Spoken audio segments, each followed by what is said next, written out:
Black women, what y'all got to do is come together and use your spiritual power to get what y'all need from black men. Now, y'all look around Detroit, y'all say, we ain't got no schools, we ain't got no industries, we ain't got no factories. You know how you can get them? Let all y'all come together as a sisterhood and say, guess what? Cookie shop shut until I see 2 schools. Do you know how fast them damn schools are?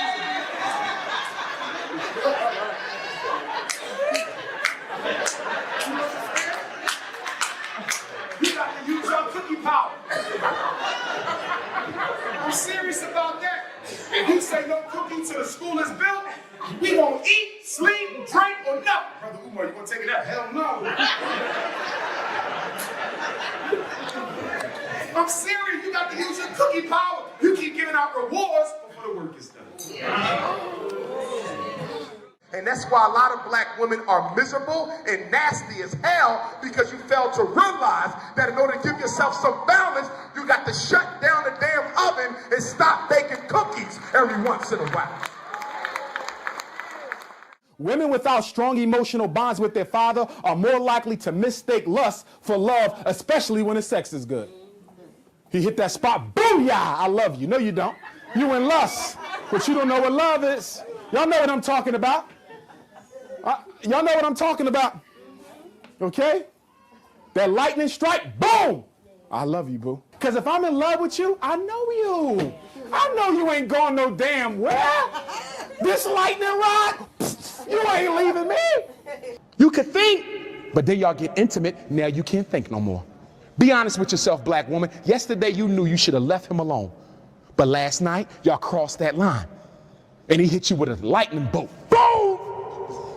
Now you can't see straight no more.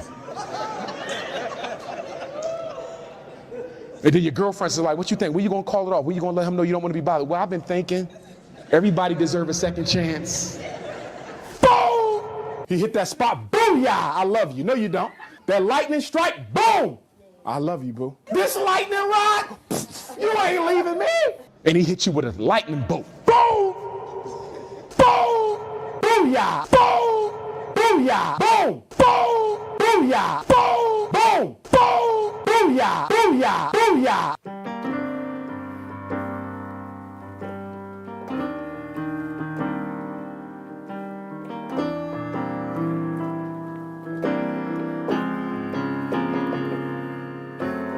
FDMG is coming. FDMG is coming. FDMG is coming. It's coming. FDMG is coming. FDMG is coming. FDMG is coming. It's coming. It's coming. It's coming. It's coming. It's coming. It's coming. It's coming. It's coming. Oh, it's coming. FDMG is coming. FDMG is coming. Thought his personality be twerking. It's twerking.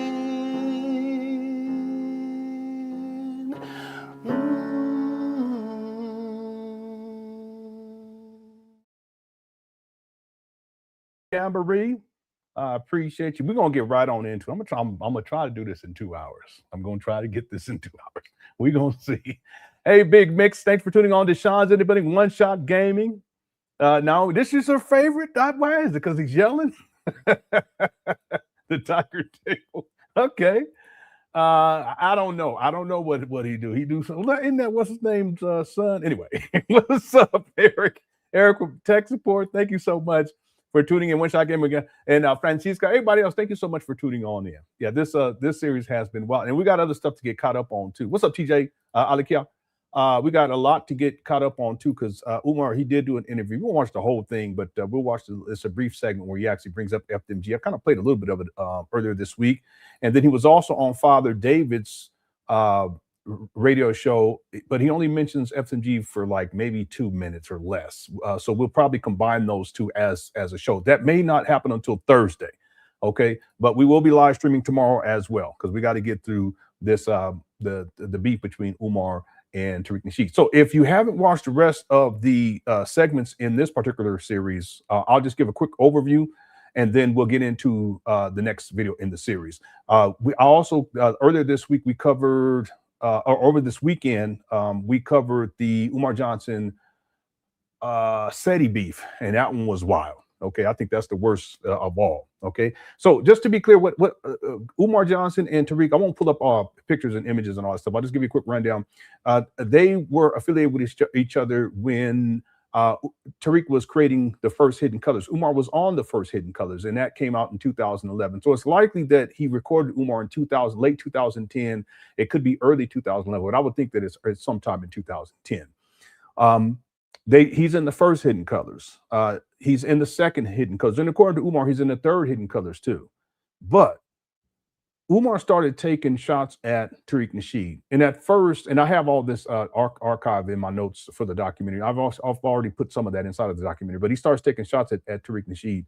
And at first, it's like kind of like laid back, just a little bit of that. You know, sometimes he wouldn't even mention Tariq's name, but you would know who he's talking about, because he'll talk about the documentary space. And, you know, there's people that all they want to do is make documentaries. Well, he's talking about Tariq Nasheed. Umar tried to get into the documentary production space too, because he was trying to capitalize off the wave that was created in the Black conscious space by Hidden Colors. And Umar was supposed to have his film, I think it was supposed to premiere in 2012. If memory serves me correct, it would be 2013. I can pull the receipt. He never produced that film. He collected donations for that film all the way up through at least 2022. It could be further than that. But from my memory, 2022, and that film still doesn't exist. Just like The School, FDMG doesn't exist. Just like the Rules of Romance book does not exist, where Umar was collecting pre-orders for that many years ago. He's a scam artist. So what ends up happening is at a certain point, Umar, he starts to elevate and escalate his shots at Tariq Nasheed. Tariq Nasheed kept quiet, and the reason why is because on a business level, it wouldn't make sense if he's going at someone who's in the first 2 or 3 films. That's not a good look. It would probably decrease sales. It would probably cause Umar Johnson followers to recoil from Tariq Nasheed, and then that's money lost. So he kept quiet for a really long time. Tariq kept taking shots, and then at one point, Tariq made a comment. I don't know if it was a Twitter post or videos. I can't remember. We had figured this out the other day, yesterday I think it was. But he made a comment about the school and how to charge it to the game. You know, the person's donations, just charge it to the game. And Umar, he used that one thing as an opportunity to go ballistic. And so then he started to take serious shots at Tariq Nasheed. And then at that point, Tariq said, okay, all gloves are off. And he roasted the shizzle out of Umar. We covered that video yesterday. So that's the backstory. The next thing we're going to be getting into, where Tariq, he has a young lady who was, I just want to say a promoter maybe in the Black conscious space, that had invited Umar, or a hostess that had invited Umar out to speak at a venue. And she tells her story about Umar and how he was trying to get at her, which is a long-standing reality, and most people know about this. And it goes back a long time ago. From a long time ago, Umar used his speaking engagements as a way to get at women. Okay, and to this day, he still does that. So we're going to watch that video. It's a short video. We won't even watch the whole thing. And then we're going to watch Umar's response to that video, and then also his response to Tariq Nasheed's roast. There's another video too that I have. We won't have time to get to it today. We'll probably get to that one tomorrow. And that's Tariq Nasheed's final video that he did, where he went all in on Umar. Okay. All right. Thank you guys again for tuning on. And TJ says, this lightning rod, you ain't leave me. Yeah. Boom. Yeah. This is the thing about Umar. He really, the value that, Umar he has different addictions, and sex happens to be one of them. That's why he's always talking about it. He talks more about cookies and crushing cookies than he does about educating children these days. Back in the day, he was able to contain that. But when he comes into fame, he has more access to more women, and then he just gets more and more and more freakish. It becomes more and more outwardly expressed, and now he can't even contain himself. So that's why even back then, that's an older Umar video. You can tell that, I did a whole breakdown of that inside the documentary. Umar's grooming those women in attendance, and initially he talks about just a little bit about sex, and he takes a little bit more about it, then he starts talking freaky deaky stuff, and he's pushing the sexual envelope over time. Well, he did that on purpose because he was grooming them.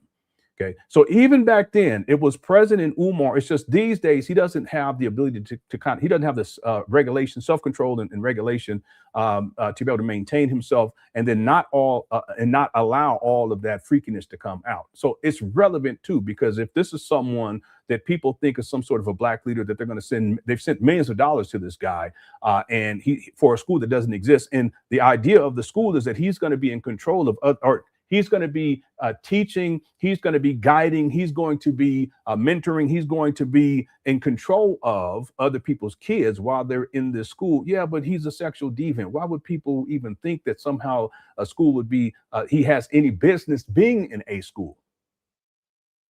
Well, he's a school psychologist. No, he's not.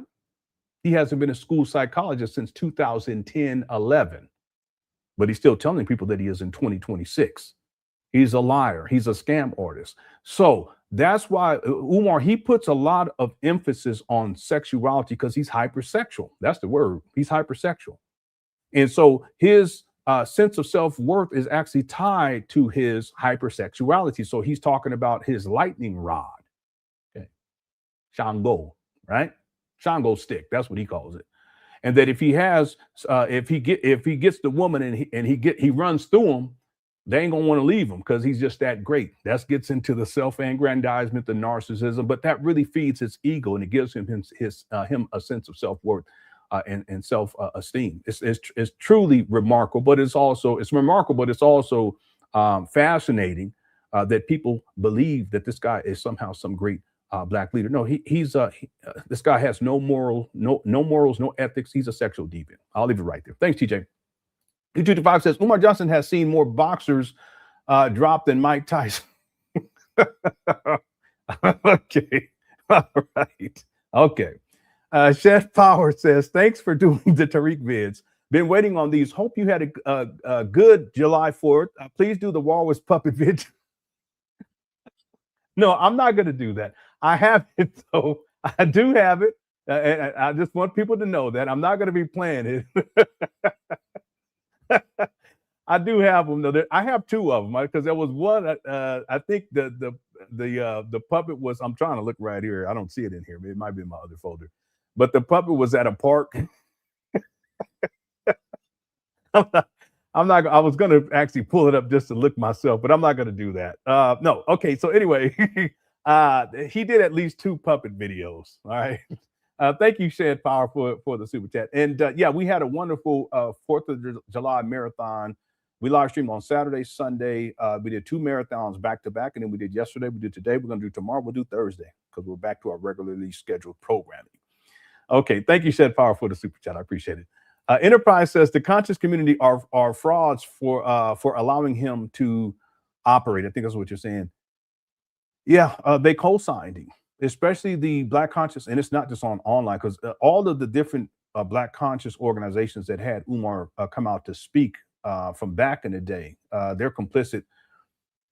Let me take that back. I think that at a certain point, when they kept bringing him back, knowing that he was a problem in the Black conscious community, knowing that he was preying on these Black women, that should have been enough right there.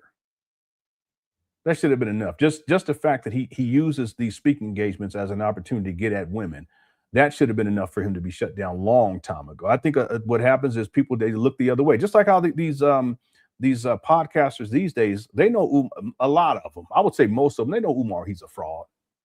They know he's morally bankrupt, but they have him on anyway. But he should have been G-checked long time ago in the Black conscious community. And there are people who did speak out, but it should have been like a wave to where it just washed him away. And then he falls into irrelevancy. Like no one's looking for him, no one's checking for him, no one wants to hear what he got to say. But yeah, they allowed him to not only prosper, but also to engage in devious activities, especially dealing with the exploitation of these Black women. Thank you, Enterprise. U225 also says Umar Johnson claims straight, yet he's just All right, now let's not do that. Okay. All right. Thanks for all of the super chats, everybody. I appreciate it. Okay, let's get right on into it. So this video is from January, in and around January 14th of 2018, and this is after Tariq Nasheed did his roast of Umar, which we covered yesterday. He does this video right here, and we won't watch all of it. We'll just watch some of it. Here we go. Great. By the way, the audio and the video quality is kind of janky, and then there's issues where it cuts out and all that stuff. So you guys just have to bear with me. Okay, here we go. Oh, by the way, our goal today is 500 likes. So if at any point you're enjoying the show, if you can hit that like button, I'd appreciate it. It'll take you about 2 seconds, maybe 3 seconds, but it makes a huge difference. Okay, shout out to everyone inside the Cook Questions. Also, thanks to the mods too for handling business. I appreciate y'all. Here we go. Okay, so let's see if this connection is a little better. Yeah, so I helped Dr. Umar with his lecture here in Indianapolis a couple of years ago. Okay, so a couple of years ago, let's say that's 2 years ago. This would have been in 2016. And that's when I got very suspicious, just because of the whole time I was acting when he was in town for his lecture. What was he doing? So like first day was like a small book signing, and people were kind of asking me like, he's standoffish, is he gonna talk to us? I'm like, yeah, he's waiting on people to get here. So the next day was like the big lecture event, and his main concern for me was how to get money for the ticket. Yeah, so just real quick, I know it cut right there, but she's saying that the big message that he had for her was about the money, and it's always comes down to money and sex with Umar. For me was how to get money for the tickets. And if the cash box got too full, you know, take the money out, give it to him, and keep collecting the money. Right. Yeah, so the reason why he's saying that is because he doesn't want anyone to steal the money, right? He wants to be in total control of the money, because money, that's the big thing for Umar. It's money and sex and praise, or adoration, if you will. There's another term too that we use where he has a validation. Okay, and I actually think, now that I think about it, it's probable, or let me just say, it's possible that the donation that are sent to Umar, or the money that he receives when he's speaking, that's further validation in his own mind that he's this great Black leader, he's this great school psychologist, he's Big Papa. Okay, that's a possibility there. And when I tried. All right, Unique. All right, there you go. You're back. Okay. Okay. I do not have an Obama phone. I do have an iPhone. I don't know why it's messing up. It's just an internet connection. It's not the phone. Also, before the bunny, he wanted to go to the mall. And I was so naive. I'm like, oh, he wants to go to the mall to lecture and talk to people. No, he wants to go to the mall to shop. So the whole time, I just wanted to shop all day. Mm-hmm. Yeah, a lot of this money has gone towards Umar and his shopping. We haven't really talked about this enough. And one of the reasons why Umar is a hoarder is because he has a lot of stuff. And one of the reasons why he has a lot of stuff is because he likes to shop.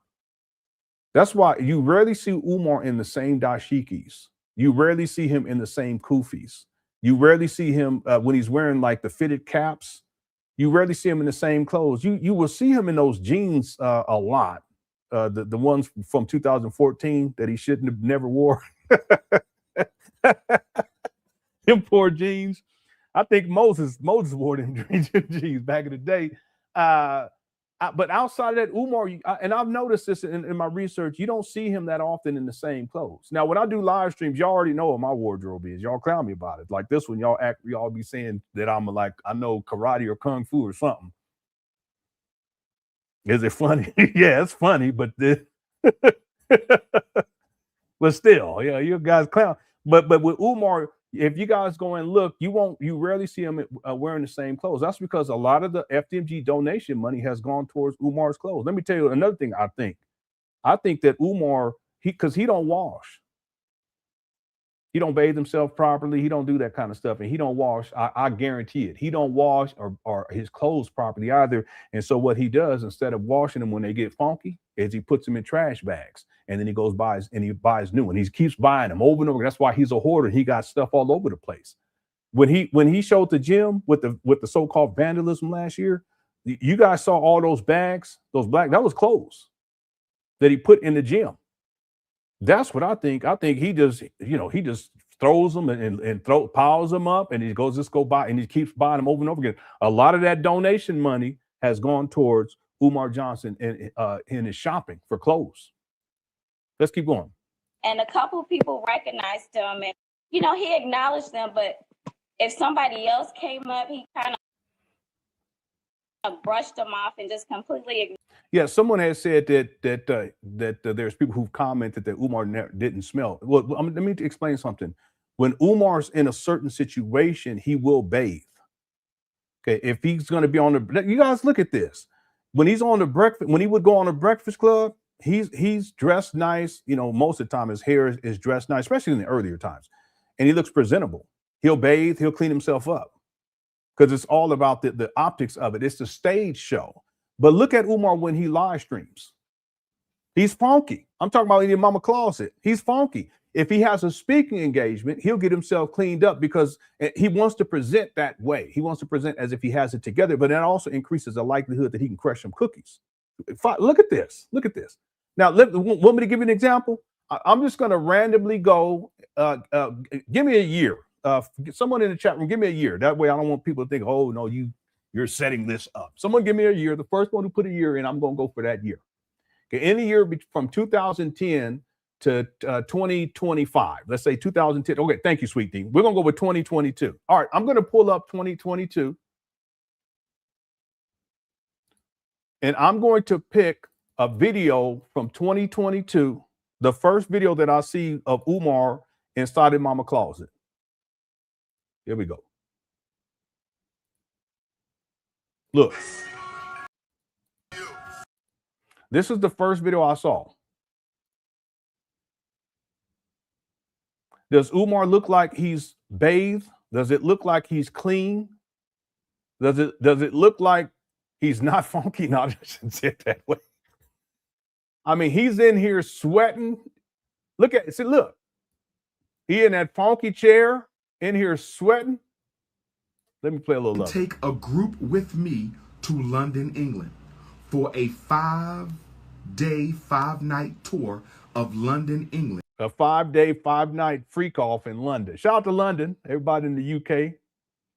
So you got to see my point. He's ungroomed here, but that's because this is Umar in his natural habitat.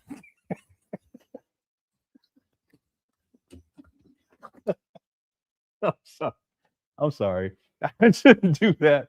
That's because when they were kids, my kids was young. We used to watch. we used to watch a lot of those nature videos with the one guy from the UK. What's his name? I always forget his name now. He's always like in his 90s, but he's still doing it. I'm sorry. I know. I shouldn't have said that. I'm sorry. I'm sorry about that. Yeah, bossy man. He just rolled out of bed.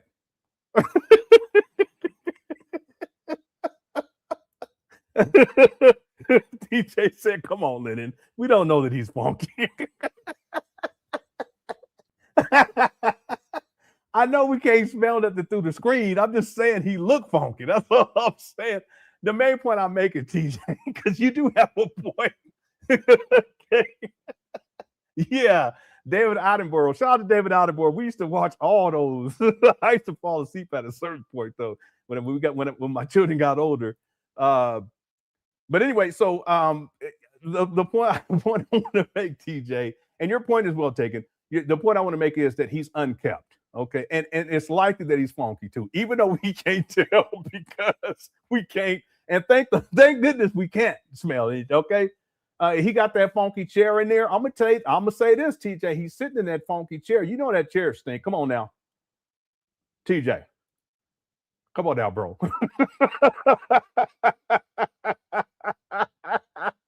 Come on now. Come on now. You know that chair stink, and if he's sitting in the chair, he stink too. Come on. Okay. Let me show you the chair. I'll show you guys the chair because some of you guys don't know about the chair.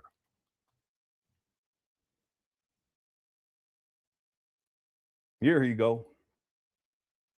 Y'all not ready for this. I would dare say that the most honorable Marcus Messiah Garvey, greatest leader of the 20th century, I would dare say that the most honorable Marcus Garvey greatest leader of the 20th century never gave a speech as powerful as the greatest leader of the 19th century, Frederick Douglass. Listen to this. Listen to this, but let me give you the background. Let me give you the background. This is a book on the greatest speeches given. Yeah, even that book cover looked funky. Excuse moi. Okay, now come on, TJ. Come on, TJ. This, you know, this chair is funky. He been sitting in this chair. I kid you not. He said he had this chair for almost 20 years.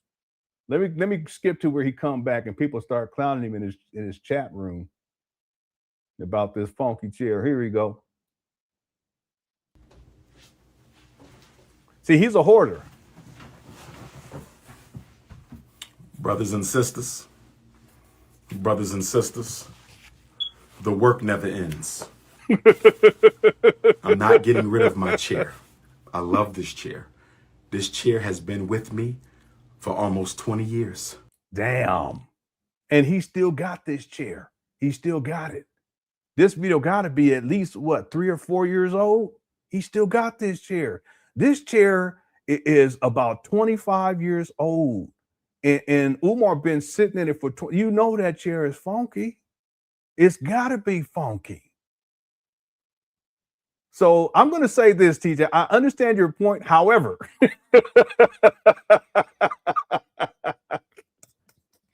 anyway, let's listen to Umar's explanation here. I've been sitting in this chair before y'all knew me. I was sitting in this chair when I became a school psychologist. I was sitting in this chair when He became a school psychologist in 2000. This chair is 26 years old, at least. He did his internship. No, let's take that back. In 2001, he did his internship in 2000. So it's 25 years old. got my doctorate. I was sitting in this chair when I took over the conscious community. I was sitting in this chair when I became King Kong Consciousness. I'm not giving up this chair until the chair gives up on me. I'm not giving up on this chair until this chair gives up on me. Damn, listen, at this point, Umar, I will buy you a chair. Real talk, just so that you will have a new one, and it won't. I know it's funky in there because it's a small little space too. It's a small side closet where the little barn door thing that you scoot over, and because that's supposed to be where the washer and dryer is at. It's small and just real small. And he got that funky chair up in there, and then when he flipped it, listen, let me show you guys one other thing. I know we already done got. I said 2 hours. 2020. Okay, this is the same room from 2020. See this? He accidentally flipped the phone. See, it's a very small space. And he has a Marcus Garvey banner or whatever up there too. But if you look behind that, you see that the stars with the teal and the blue or whatever that color is called. I can't remember what that blue is called. Or purple, purple and teal. Giving up this. Yeah, that's this thing right here. Excuse me. I apologize.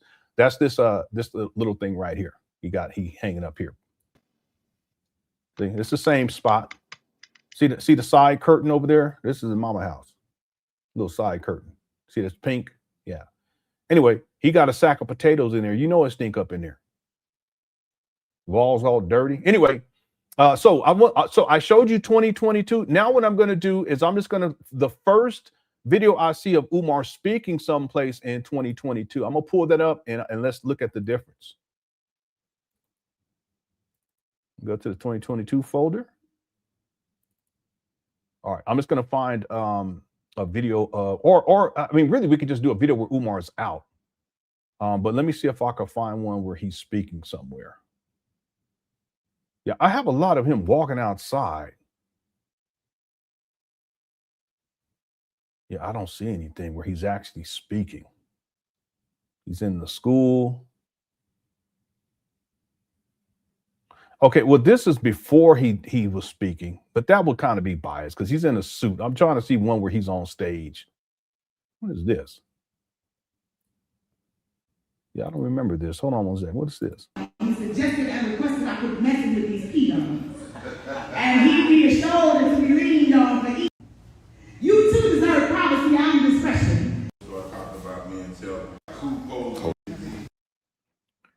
Is Umar in here? Oh, I think Umar's filming. Yeah, but we can't see him right there. I'm sorry. I don't see any speaking where he's speaking somewhere. I have one where he's in a suit before he actually starts speaking, but that would be kind of biased. Yeah, I don't have any, I don't see any. Yeah, this is the year we had that block party too. Okay, so let me just do this. I'm going to go to 2022 and I'm just going to pick the first. Okay, so this is the first one.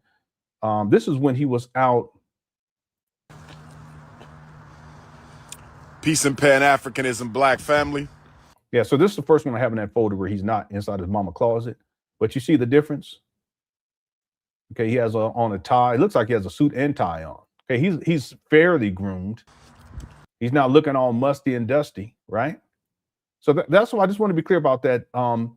Umar, he will present himself in a particular way, especially if he's like going to be speaking somewhere, if he's out and about in general.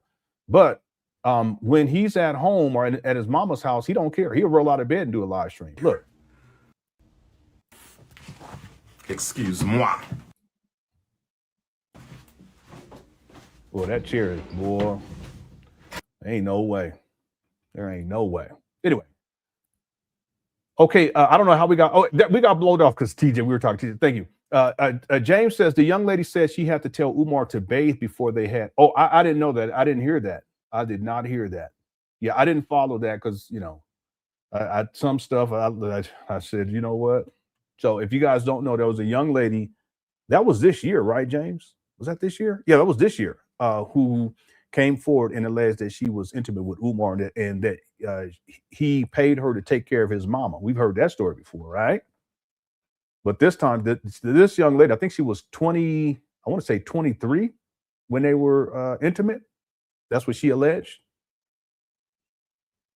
But what James is saying, and James is credible, is that she said that Umar, that she had to tell Umar to bathe before they got busy. I wouldn't be surprised by it. See? Again, Umar, he'll clean himself up when he's out and about. He does that. Historically speaking, I go to 2023 and I can pull up a random video and you'll see the same thing. He's in the mama closet looking all bummy. Then he's out and about. He straightens himself out because he wants to present himself a particular way.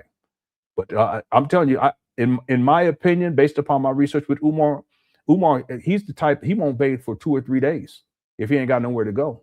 He'll just be sitting around his mama house. Thanks, James. Lewis, what's up? Says he probably sits in the tub with the dirty water when he does. What are you talking about? That's horrible.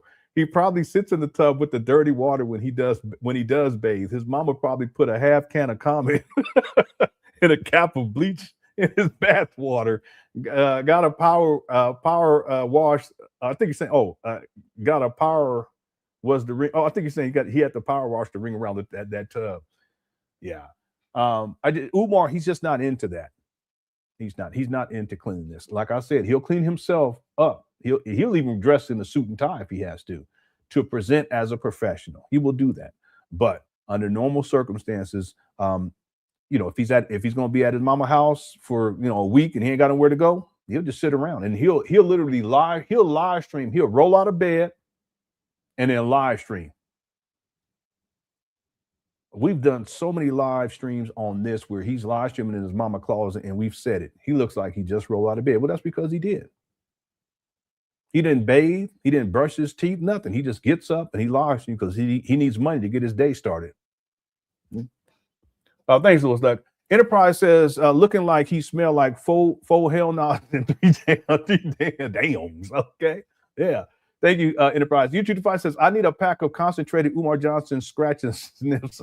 Y'all remember scratch and sniff stickers? I remember those from back in the day. When we was kids, those were big. Those were really, really cool. Yeah, I'm surprised you even know about that, YouTube Device. Thank you, YouTube Device. Louis X says, I know Garvey be holding his nose in there. Probably. Matter of fact, and not to be petty, but what I'm going to do, hold on one second. Let me pull up one more example of Umar inside of his mama closet. And I'll just say, let's go for 2023. Okay, I'm just going to go into 2023 and I'll pick a random video. I played this one recently. So.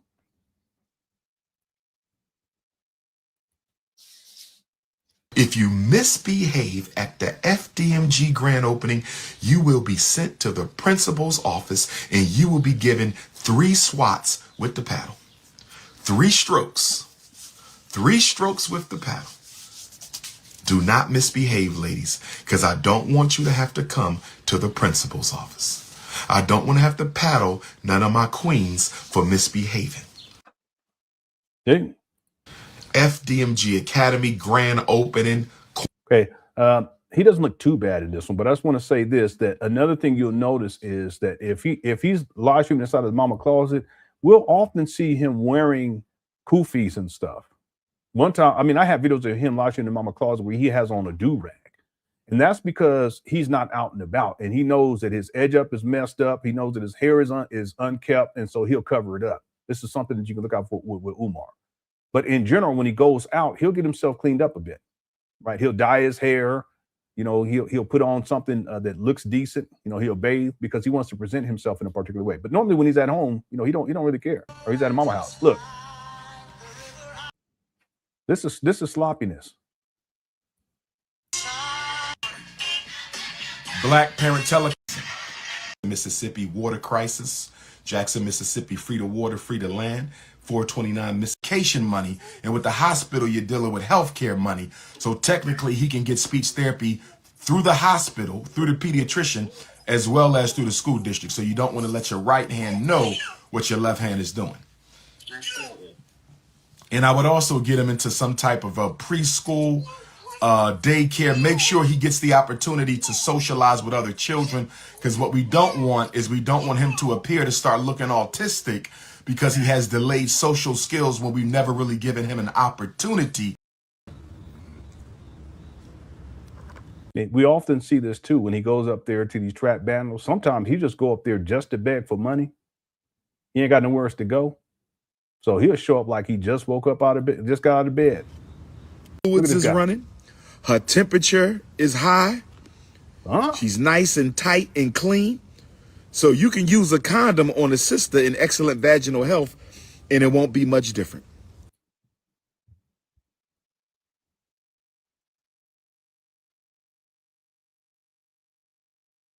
What in the world? I don't remember watching this video. I just pulled it up random. Look at this guy.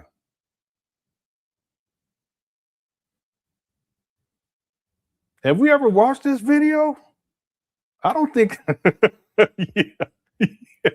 That's y'all's principle. I don't know, Captivate. I can't. Somebody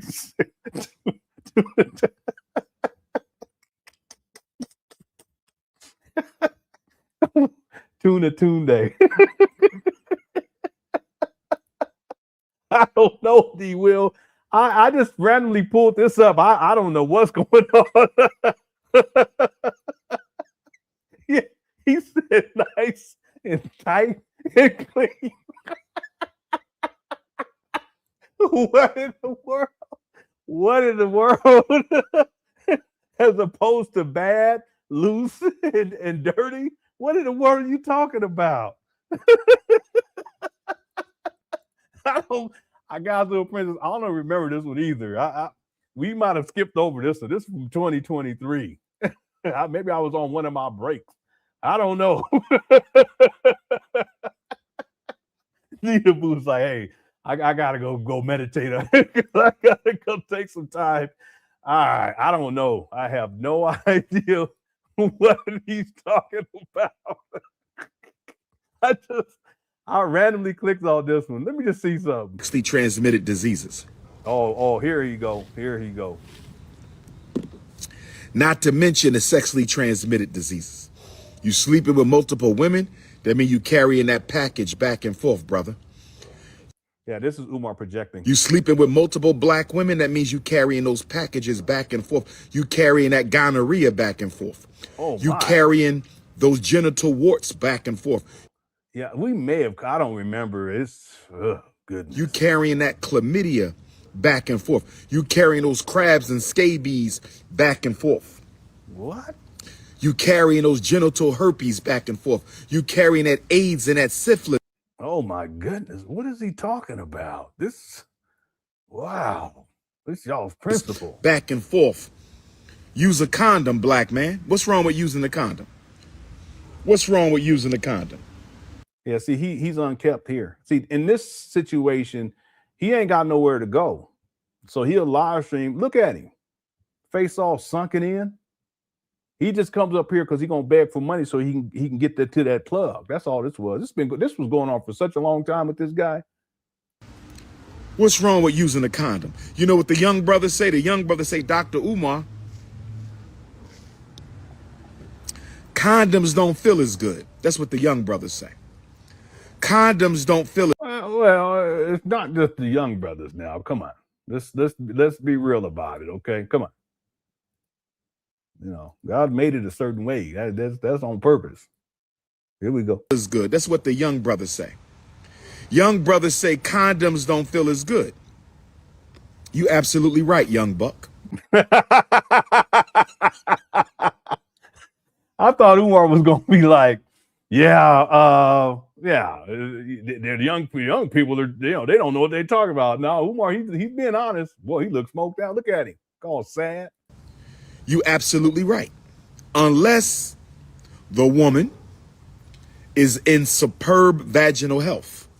Now, if the queen is in superb vaginal health, that means her fluids is running, her temperature is high, she's nice and tight and clean. So you can use a condom on a sister in excellent vaginal health and it won't be much different. You can use a condom with a sister in excellent vaginal health and it won't be much different. Problem is, you're dealing with loosey-goosey coochies. All right, we're gonna leave it right there. We're gonna leave it. I don't know. Oh, Umar. We'll come back to this at another time. We're gonna have to watch the whole thing. This guy. He really thinks he's a gynecologist, though, for real. He really does. He thinks he's a gynecologist. All right, let's keep going. U225 says, shine a black light under his desk. It'll be now. Dacker says, damn, Manjaw, a.k.a. Uncle Nancy, is really funky allegedly. No, I know for a fact that it's funky in that mama closet because that chair. He's had that chair for 25 years. You sit in them chair, and then when that layer comes off, and it's just that foam, it whatever, your funk over years, it just seeps into that. Your sweat seeps into that. Your oils from your body seeps into that, and it's funky. Listen, I already know Umar be sitting in there just farting all month. I guarantee it. That's how he is. He just be sitting there. He probably be sitting in there on his phone, just sitting in there, not even live stream, just sitting in there, just. He don't even move. I guarantee it. So yeah, it ain't allegedly. It's funky in here. Thanks, Dagner. TJ says, so Umar is Antoine the Bum off of Living Color. That was a great character. That was played by I can't remember which one. I know which one it is. Is that not Damon? Yeah, it was Damon, right? Yeah, that was played by Damon. Wow, he's 65 years old now. My goodness. Yeah. He did a fantastic job with that character. Yep. And then also another good character was Homie the Clown. That was funny too. Yeah. A lot of great comedians came to Living Color from back in the day. Thanks, TJ. YouTube5 says Umar Johnson, Asher, than Uncle Nancy's. No. That's because Uncle Nancy's still alive. So, according to Umar, Uncle Nancy's not. But anyway, let's just say that Uncle Nancy's still alive, just to be nice, okay? Rosetta says, Kukra sets undefeated. Yeah, thank you so much. Yeah. I remember someone said that years ago. I can't remember who said that, and it stuck. So, to this day. All right, thank you, Rosetta, for being a member for 6 months. B Unique says, what? Yeah, I know. He be saying some crazy stuff and people think he's a principal. That's crazy. And he's a psychologist. Who gets online talking like that in general? Let alone a professional school psychologist. Thanks, B Unique. Gazo Princess says, all this freak talk. Yeah, that's the thing about Umar, because we were talking about that at the start. Okay, we're going to get to the main video in just a moment. That's what we were talking about in the beginning, that Umar, he's perverted. He's like a sexual deviant. So any opportunity he gets to talk about sex or anything related to sex, that's what he's going to do. Back in the day, he was able to kind of keep that hidden a lot better. These days, he doesn't have the ability to do it. So I'm talking not even just these days. I mean, I would well, I don't know yet. I don't know yet, because once I get to, as I continue with the timeline in the document, I'll know, because I'll acknowledge, like, okay, this is where you see this transition where Umar, he can no longer contain his sexual deviancy, whereas in earlier videos he was able to do that, you know, through at least 2013. But I'll figure that out. But these days he can't. Everything he runs his mouth, and this is what comes out consistently these days. He don't even be talking about helping black boys like he used to. He don't even do that anymore. YouTube 5 says, nice, tight, clean, 3 things Umar Johnson is not. Yeah. Shout out to who's LS? He talks a lot about what he calls a loosey goosey, and that's when the vajayjay, its elasticity is not what it used to be. Who talks like that in the first place? And why are you even worrying about that? I don't get that. I don't get that at all. Like, why are you even talking like this? It's like juvenile, teenager locker room talk. What are you so immature? And then he says it with such conviction, like he really know what he did. He really thinks he's like a gynecologist. Thank you, 225. Lewis says, I don't have kids, and I would feel funny with the 23-year-old woman. But how do you not feel funny with the woman the same age as your kids? Yeah, I know. That's crazy. There's no way. That young lady is his daughter's age. She came out this year. Yeah, it was this year. And she showed receipts and had video footage. And even had video footage of the mama. I didn't even download that. I was like, no, that's too far. And I said, no, that shouldn't. You guys, that's too far. It was sad though. The mom was sitting in the chair. I said, oh man. The Umar, he be out living his best life. That his mama sitting in the house. That boy, diabolical. But this 23-year-old, she said that Umar had, she had been communicating with Umar, and at a certain point, he suggested that she come and take care of his. She don't have no training for that, but to come take care of his mama, she agreed to. And at first, she said she was trying to get at him, but then at a certain point, she just stopped. And once she stopped, that's when he started trying to get at her, and they ultimately got busy. If you're at that time, Umar would have probably been about 48, 49. Why would you be messing with a 23-year-old? He's 50 now. That don't make no sense to me. A 30-year-old.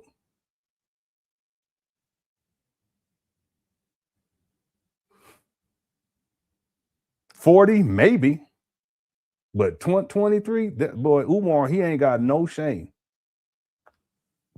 Told people he's sexually deviant. If you messing with a 23-year-old and then you want to have a school for black boys and black girls, and it's supposed to be a boarding school, and Umar stated that they're going to stay with him in the dorms. What kind of sense does that make?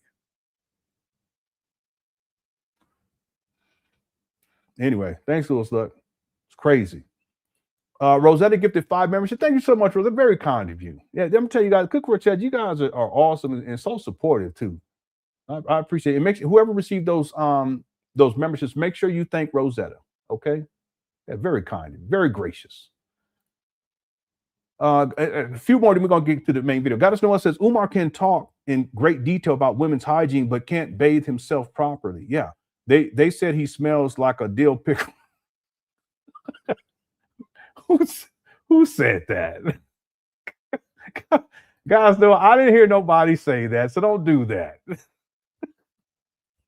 That's crazy. You smell like a dill pickle. There's a such thing called a Big Papa pickle, though. Did you guys know that? There's also something called Big Papa hair grease or something like that.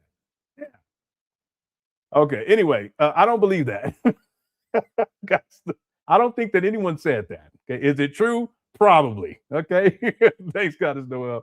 Ready R for Robin. How's it going? Says, hey, Lenon, have you talked about or plan to talk about the new update on FDMG he gave the young lady on her podcast? Yes, I do plan on talking about that. And then there's also, he gives another update on Father David's radio show. He did that this weekend. Okay, I just want to finish up with this Tariq Nasheed, Umar Johnson beef, and then we'll get to that. I may even come on tomorrow during the day for members only and go through that, and it just be like a quicker show, and then we'll come back maybe Thursday for everyone and do like a long show. Okay, I may do that tomorrow.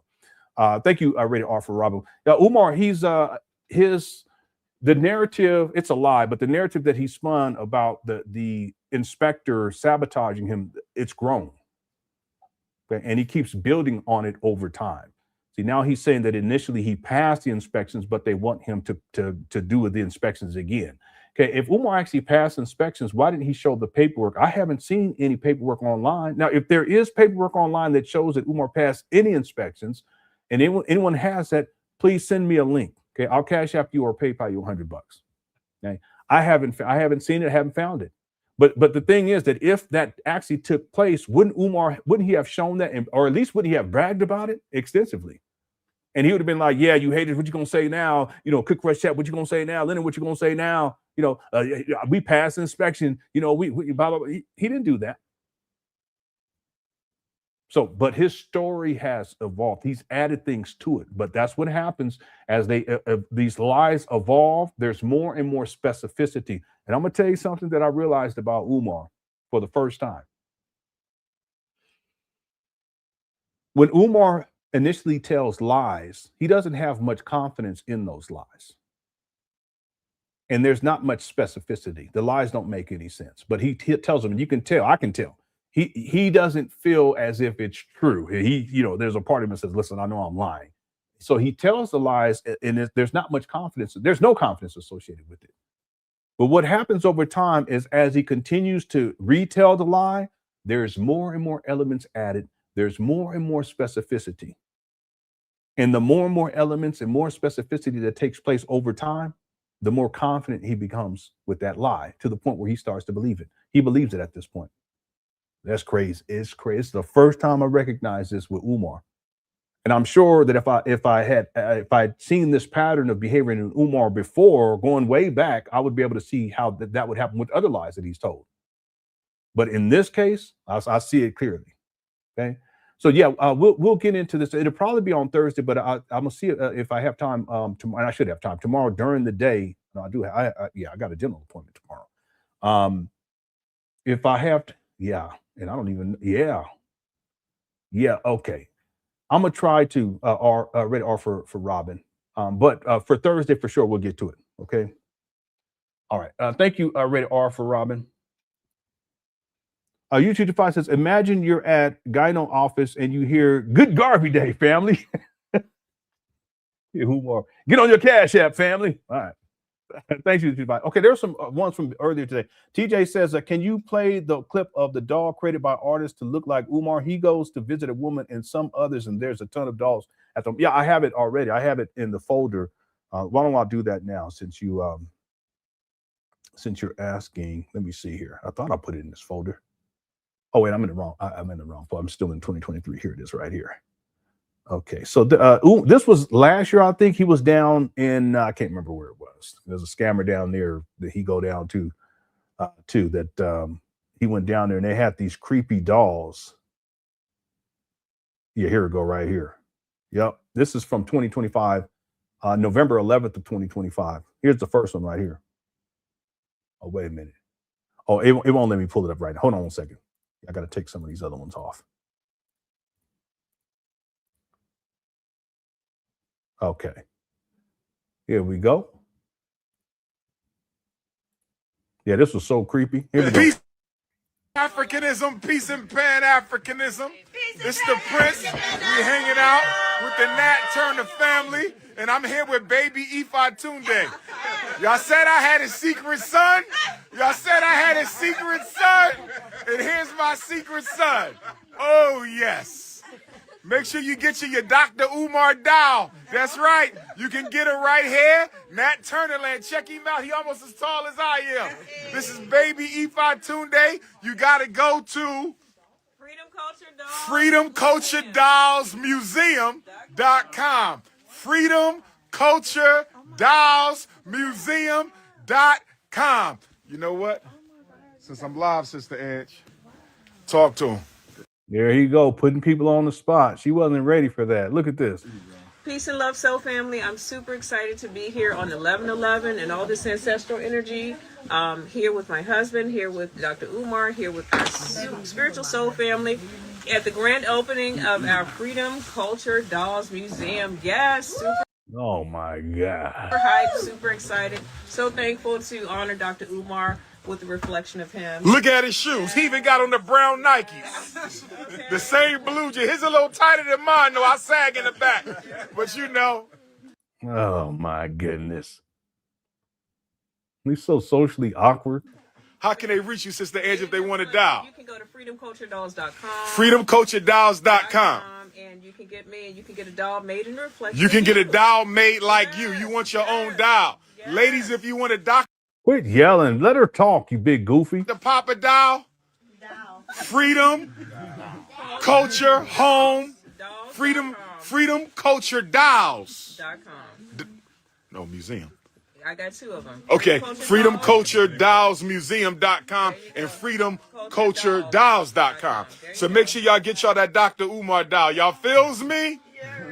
We got one coming out with me and Suki Hana too. It's going to be the couple. I'm joking. Cut it out. Mm-hmm.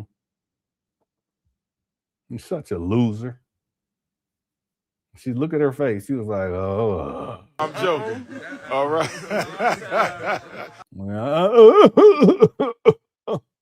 Goofy. Make some noise, y'all. This is Nat Turner. 194 years. We celebrating. Yeah, that was in the shed. Virginia. One love. It was cold down there, too. There's one other one, too. It was wooden. It was heavy. Dog collection. Look at that. Okay, listen, nope. You ain't gonna catch me up in here. Look at that. It was wooden. It was heavy. Dog collection. That one back there is with the blonde weave. That one look crazy. You see that one? It's like a horror movie. Look at that. Okay, man, you say what? You talking about the staff? Ooh, so cold. Yeah, she cold. It was cold up in there. So cold. The flag itself is wood. Wait a minute. It wasn't the panel. So cute. This is There goes Sharon. just in August. We'll look at the Dr. Umar dog. look at the Umar. It looked like he looked smoked out too, but look at how he got his little leg out. He's a little sassy. He got his little leg out. All right. Okay. That's crazy. That looked like a snow bunny, according to Umar. You know, he's the snow bunny. Oh my my God. collection. I got this in advance. Oh man, it's sad. I hate hearing that lady do that because man, you don't have them women in the elements where they cold like that. That ain't right. There you go, TJ. What you got to say to? There you go. Bossy Man says power corrupts and absolutely power corrupts and absolutely power absolutely corrupts. Yeah. And for Umar, it's the power, but it's also the money. The money has corrupted him. Let me say this. He was already corrupt, but it just enhanced his corruptedness, if you will, if I can use the term. So money, power, also access to more women. That enabled him to get deeper into his pathology when it comes to his sexual deviancy. And that's an extreme form of corruption as well. And he's still doing that to this day. Real talk, and this is going to be the last point. We'll get to the main video. Umar, he's received all the support that he needed to be successful in life. Going way back, he's received all the support. Okay, he says he has 6 degrees. If you have 6 degrees, he has 5, but if you have 6 degrees, you should be able to etch out a decent living in life without all of this scamming and scheming. But he's corrupt. He's been corrupt for a long time. Okay, it's just that when more power and more control, when more adoration, when some fame comes his way via hidden colors, it goes to his head and he just becomes more and more corrupted. But it was always there. It just enhanced it. It's a magnifier. That's what that is. And that's what I've told people, you donors, Umar Johnson donors, what you've done is you've enabled Umar to self-destruct. It's not your fault. I'm just saying, understand that you're giving money to Umar, and it seems like it's for a good cause, but in essence, what it's done is it's magnified Umar's ability to destroy himself. Because now with the money, he has access and the ability to get to pay for more of his addictions: substance abuse, gambling, sex, food, gin, as he says, no gin today, and the list goes on and on and on. So yeah, you're absolutely right, bossy man. Thank you for the super chat. Everyone else, thanks for all the super chats. Niagara says, is Umar doing a documentary called Hidden Cookies? he might as well. That's all he talk about is cookies.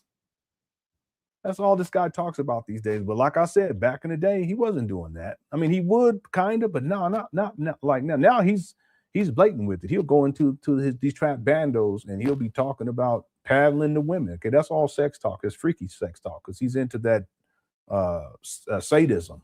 He's a sadist. Why would anyone want to send? Why would anyone think about sending a child to a sadist? That's crazy to me. Or if you want to donate, why would you donate to someone who has that orientation? Because by giving them money, that gives them an opportunity at least to open up a school at some point, right? But then he's still going to be dealing with kids. So you're going to give him money so that he can be empowered to deal with kids when he's a sadist? Don't make no sense to me. Thanks, Niagara. YouTube Divide says, Umar Johnson keeps old jeans because they're easy removal for Pookie. Okay, all right. Thank you, YouTube Divide. May says the clothing thing is textbook ADHD. Is it? I didn't know that. Yeah, I did not know that.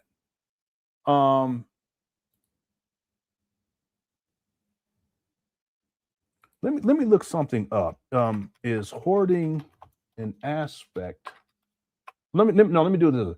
What is hoarding associated with? Okay, there's such thing called hoarding disorder, a distinct psychiatric condition recognized by the American Psychiatric Association, characterized by extreme difficulty discarding items and an intense need to save them, causing severe living space clutter. Okay, Umar has that. Okay, without a shadow of a doubt. Obsessive compulsive disorder, OCD. Hoarding was historically considered a subset of OCD, and the two frequently co-occur due to obsessions about needing items to or fears of future harm. That may be part, needing items or fears of future harm. That may be what Umar is dealing with too. Depression and anxiety. Individuals dealing with major depressive disorders or severe anxiety may hoard items to create a false sense of security, control, or emotional comfort. I think that's part of it too, because Umar, he has some extreme anxiety. Okay, and there are times where he gets depressed. Attention deficit hyperactivity, and he has this. He's admitted it, even though he says that it doesn't exist. So you're right. You're right. Executive dysfunction. Poor organization skills. I've been talking about that with Umar for a very long time. He has no organization skills whatsoever. Okay, it doesn't mean that he can't develop them because he has to develop the coping mechanisms, but he has to go get professional help for that. Poor organizational skills and trouble prioritizing tasks can contribute to the accumulation of clutter. Yeah. See, prioritizing tasks would include paying basic bills. So that last year in 2025, after about 6 years, the city of Wilmington doesn't say, hey, listen, we're going to take these trap bandos from you. We won't sell them at sheriff's sale because you ain't paid bills since 2019. Yeah, he does not prioritize tasks. And then other things too, dementia or cognitive decline, memory loss or confusion can make older adults afraid to discard items. I don't think that this applies to Umar, like bills or mail, because they cannot remember if they might need them later. That's interesting. That's interesting. Neurodivergence conditions like autism spectrum disorder often feature strong attachments to objects, strict routines, or difficulty managing transitions, which can lead to hoarding tendencies. Diogenes syndrome, I think that's what that is. A condition often characterized by extreme self-neglect, severe domestic squalor, and compulsive hoarding. We were talking about this earlier. Okay, self-neglect includes where you don't bathe. And you're sitting in a funky closet, see? And then genetic syndromes, compulsive hoarding is also promptly linked to Prader-Willi syndrome. I've never heard of that. Okay, yeah, you were spot on right there, May. Thank you. And then User25 says, Umar Johnson asked you, okay, I got this. I already got that one. That's too far. Okay. Okay, am I all caught up? Because we got to get going here. I said we're going to do 2 hours, but we already, an hour in. So we know that's not going to happen. Truth Line says, was Umar Johnson ever shown the HVAC controls giving proof the unit is operational? That's a great question. Because the HVAC saga it's still going. It's still ongoing. Because Umar's never proven that it's functional. So if you guys remember, some of you guys, if you've been around for, we got about 800 people here too, by the way. If you're enjoying the show, make sure you hit that like button. If you don't remember, or if you weren't around back in the day, there was this whole saga with the HVAC. And Umar, at a certain point, he finally gets an HVAC delivered. It's set on the roof. I can play you the video.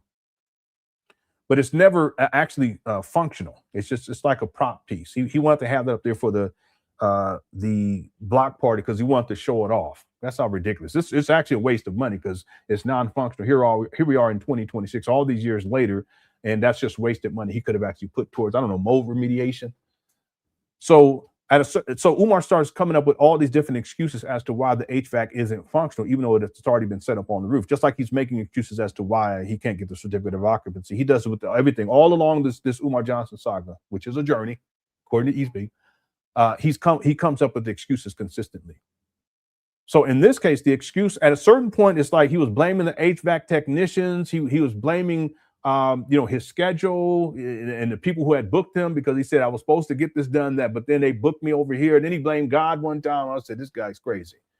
But then at a certain point, he says, I think he was being interviewed. It may have been on the Breakfast Club. He says, we need one piece for the HVAC unit, and it's the controls, something to that effect.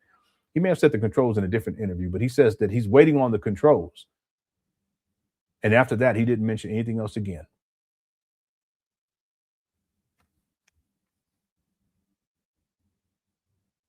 And that doesn't even make any sense. Wouldn't the controls for the thing come with the thing when you buy it if it costs $50,000? But he always has to make an excuse. Okay, but let's assume that he was telling the truth, that it was delivered and he was waiting on the controls. Wouldn't he have it by now? And if he had it by now, wouldn't he be able to prove that the unit is operational? Yes, but he's never proven that the unit is operational to this day. That's a good question. I hadn't thought about that because I forgot about that. He brought up that he needed this one little piece. That's what he could just. What is that? He said he needed another part for the plumbing, and he said I need one more piece for the HVAC. What does that mean? Then later on, it gets more specific. He provides more specificity. He says the HVAC controls, but then he's never mentioned it since. From my research, he hasn't. All right, thanks, Truth Using Logic. TJ says, "Who wants a Dr. Umar doll family?" I don't know. I think it probably fed his ego when he saw that it probably made him feel good about himself. That's why he was ranting and raging and just all loud. I don't know why they want to hear all that. Talking crazy. The lady was looking like, what is this guy? I'll be feeling bad for this. Not well, at this point I shouldn't, but she was a pretty woman. That's why I don't get that. Why you associated with this bum? You already got a husband. Just stay over there in your lane. You ain't got to deal with this bum. Talking about he wanted to have a dog with Suki Han and all this other foolishness. Anyway, thanks, TJ. User 225 says, I'd get one of Umar Johnson's and drive. No, we don't condone that. User 225, we don't condone that. I got to take it off the screen. Okay, be nice. Munya says, get your Umar voodoo doll. It will give your priority access to FDMG and after. That's macabre. Damn, Munya. People gonna be dead. Everybody gonna be dead going to the FDMG. No, I shouldn't do that. Let me stop. Okay, because I'm getting too old to be talking like that. I'm getting too old. Everybody's ghost. Let's just say that. It'll be everybody's ghost gonna be coming to FDMG. Okay. That's macabre. I like it. Okay, all right. It's that dark humor. I like the dark humor. Okay, thanks, Munya. Louis Sex says, you'll wake up in the middle of the night to go to the bathroom and them dolls will be sitting at the foot of the bed. And the lights in the room won't turn on.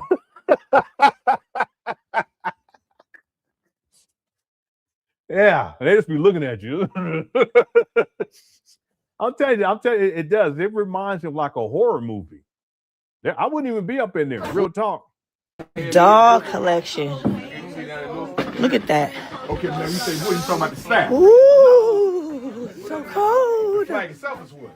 Wait a minute. It wasn't the pattern. So cute.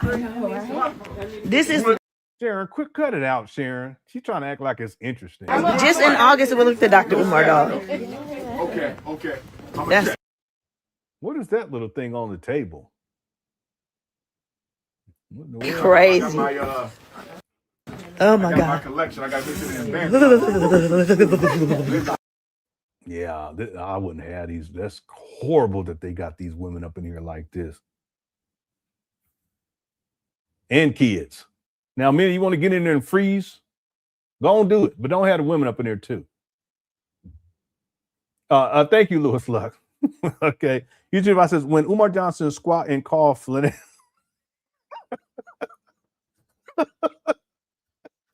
All right. On that note, let's get back to the main video. My goodness gracious.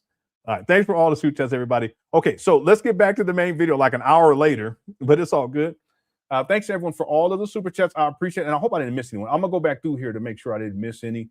But let's get back to the main video. Here we go. Because he was too busy shopping. All right, there you go. You're back. Okay. Okay. Here we go. I do not have an Obama phone. I do have an iPhone. I don't know why it's messing up. But also before the bunny, he wanted to go to the mall. And I was so naive. I'm like, oh, he wants to go to the mall to lecture and talk to people. No, he wants to go to the mall to shop. So the whole time he just wanted to shop all day. And a couple people recognized him. And, you know, he acknowledged them. But if somebody else came up, he kind of brushed them off and just completely ignored them because he was too busy shopping. And then it was, you know, it was other people that helped me. I won't say anything or anything, but he did take out to dinner. Thank you for helping him. And then when I got in my car, he texted me. He's like, yeah, come back to the hotel. And he texted me the address of his hotel. Yup. See that? He said, let me take you out for helping me. And then after she left, he's like, text her, yeah, come back to the hotel. Come on back to the hotel. Here we go. Baby, you didn't go, did you? Oh, damn. Oh. Tariq was like, okay. Oh, what happened?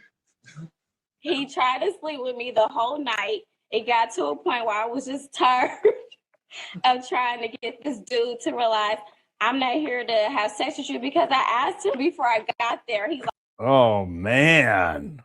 Now let's be clear about something. If you got a wife and you try to get something going on,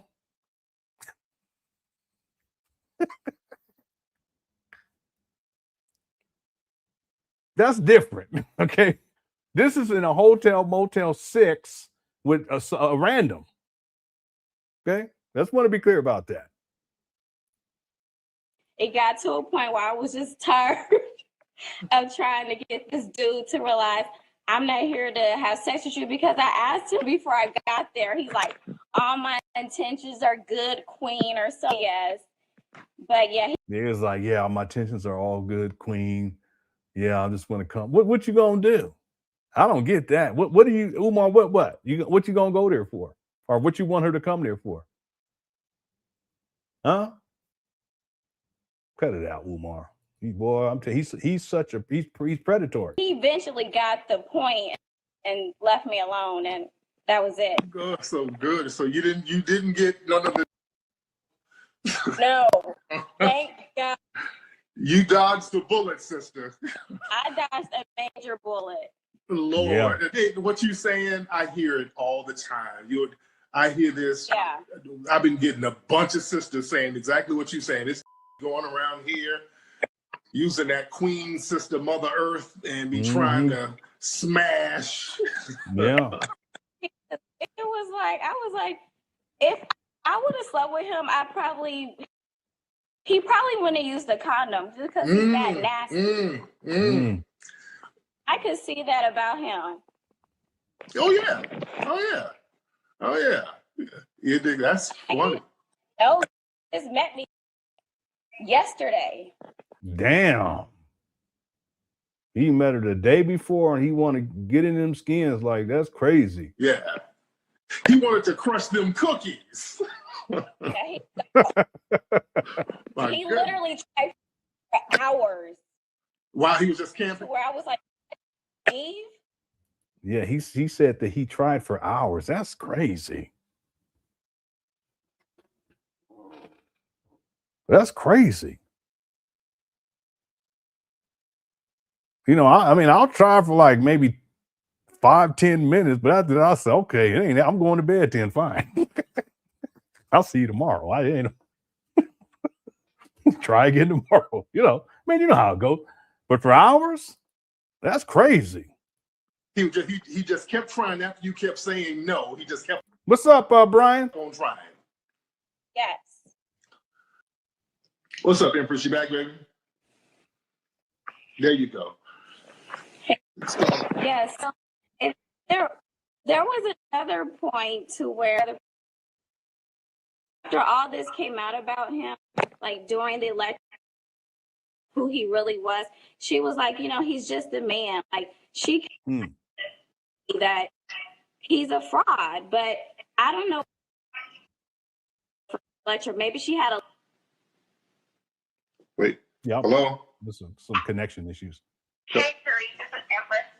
There we go. There we go. Can you guys hear her too? There you go. Okay, so Empress, so now how long ago was this when y'all brought him out there? This has to have been like 2 years ago. Okay. And after, you know, he was trying to smash at the hotel and all that, did he ever get back in touch with you guys? He actually did text me like a couple days after, basically still trying to get some. He was like, hey, why don't you, I'm in this city, why don't you come up here and stay in a hotel with me? And I was like, I'm good. Damn. Yeah, someone asked how old is this video? This video is from January 14th, in and around January 14th of 2018. Okay, so we're talking 8 years ago. Yeah, Umar, he's been at this a long time. And then he had a lecture here maybe 6 months ago, and he texted me, but I never responded. I mean, well, good for her. Yeah, good for her. By this point, I'm done supporting him. Man. Well, all right, yeah, we'll end it right there. Yeah, good for her, because I mean, this guy, he's been all over the world doing this stuff. That's all I'm saying. It's likely that he got other baby mamas out there. It's likely. Okay, I'm not saying that he does. I'm saying it's likely. He has at least 3 confirmed, 3 in Philadelphia alone. But it's highly likely that he got other baby mamas out there because he's been living a sexual promiscuous lifestyle for a long time. The thing is that being on the road like that and then having access to women like that, it just puts it, again, he was already a sexual deviant. It's just, it magnifies. Everything magnifies. Right. Okay, let's get to Umar Johnson's response video. How's it going, Titi Bella? Says, pull the string on an Umar Johnson doll and lies comes out. Yeah, it just starts lying. That's all it does is lie. You can even ask it questions and then pull it. It'll lie with it. It'll start lying based upon the question you ask. You know, because now they got the computer, the IAI stuff. They can put it in, they can read your voice and all that stuff. Thanks, Titi Bella. Louis X says, I ain't trying to be funny, but Tariq looks like he got his eyebrows microbladed in eyeliner in this vid. I don't know. I don't know what is microbladed? An eyeliner? I don't know about the eyeliner part, but I'm trying to see. I can't really see. No, I don't know. I don't know. What you say, a microblade? Let me go look that up. I don't even know what that is. You said microbladed. What is microbladed brows? A microblading is a semi-permanent cosmetic tattoo. Oh, it's tattooing procedure. A technique uses a handheld tool with a tiny ultrafine needle to scratch fine hair-like strokes into the skin's upper layer while depositing pigment. It's like a tattoo. This technique fills in sparse areas, mimicking natural hair to create a fuller, precisely shaped eyebrows. I ain't never heard nothing like that. I'm looking to see the image. Oh yeah, it's like a tattoo. I don't get that though. Why would a person do that? I don't get it. No, I don't know. I'm not. I don't know. I don't think so. That's what I'm gonna say. I don't think that's what Tariq did with his eyebrows. Yeah. Okay. Anyway, learn something new every day. Thank you, Louis. Yeah. By the way, my eyebrows are this way. I get this from my great grandfather on my mama's side, and there's a few people in the family that I have a cousin that has these, and then one of my daughters has her eyebrows are like this. My son had it too when he was like a toddler, like a little older than a toddler. He had them too, so they kind of go up like that, but it's not like a microblade. I mean, even if I wanted to, I wouldn't have time for that. That seems like it's tedious. That's a lot of work. I wouldn't even waste time on that. I got other stuff to do. Anyway, thank you, Louis. Matter of fact, my son. I remember this. I just remember this. He's grown now. I rarely see him. He'd be gone. We used to go to this. It was an Asian food store. It was around the corner from one of the places we stayed back in the day. It was called Vien Dong. Okay, I think it was a Vietnamese spot. And we used to go in there because they used to have like healthy stuff in there. And we went in there one time, and it was two older Asian ladies. They saw my son and how his eyebrows was, and they was going, oh, look, our king. I was like, what in the world? So there's something in that culture from way back in the day where they said these types of eyebrows were associated with, I guess, royalty or something like that. But these were old Asian ladies. They probably passed on by now. But anyway, thank you, Louis Luck. And then James says she lucky Umar didn't take it. Usually he would just take it from. Now there are women who have come forward who have stated this. Okay, I have audio of a woman that said that's what happened. I'll just say it that way. Okay. And then there's this other, and you know what I'm talking about. There's another young, I don't know if she's young, but another lady last year who was talking, I think it was last year, it might have been this year, that she was talking about how she was intimate with Umar and how he was really aggressive. Right. So I'm gonna leave it right there because I don't want to say too much because again, I don't have any verifiable evidence to prove that. So I got to be careful with that. Yeah, there have been women who have come forward to state that certain types of aggressive, I'll say it that way, aggressive acts on Umar's part took place in the past. I'm gonna leave it right there. Okay. Thanks, James. Okay, and then TJ says Umar can't be that desperate. Come on now. It's not about desperation though. It's Umar. He's what do they call that? Yeah, and I've never said this, but because it may be too far, it may be too extreme, but it may be that Umar is what they call a nymphomaniac. Okay, that's why he's always talking about sex. He's always trying to get at women, and it's not for love purposes or for intimacy. Because men, we want to be close and all that. So women, I would think that you guys would too. but we, and then women, you look good, you feel good. So it's the intimacy thing and the warmth of the body. That's a huge one right there, especially when it get cold. But that's not what Umar's looking for. He's looking for release of sexual tension. Okay, that's very dangerous when that's your orientation. Okay. I don't think it's an issue of desperation for Umar. I just think that it's a baseline for him that he's always on the prowl like that because he's a predator. He's a sexual deviant. Okay. Thanks, TJ.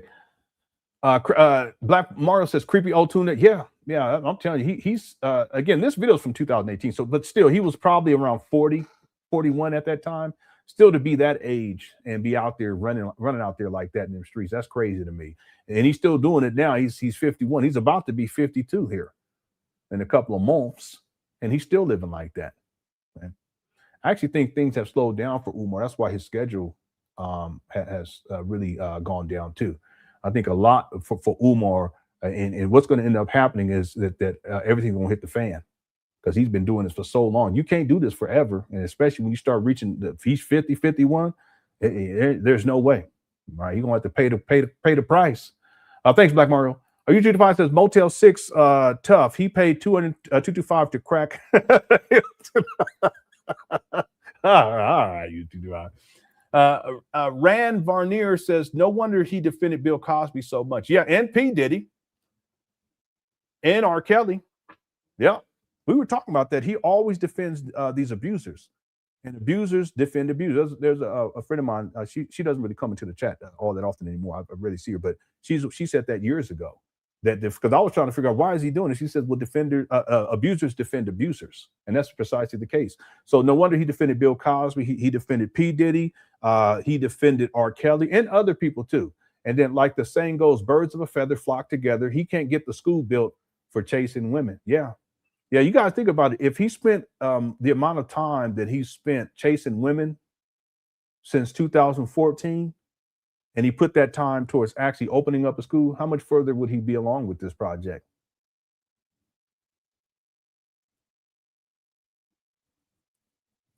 He's always chasing like that. I mean, it's a horrible way to live. You know, if that's your mindset and you're living like that, and now you're into your 50s and living like that, what is he going to do when he's 60? Anyway, yeah, that's always, he could have put all that time, all that lust, all that lust energy. He could have put that towards opening up a school. Thank goodness, though, that he's not opening up a school because he ain't got no business being around no kids anyway. He's a sexual deviant. He ain't got no business, period.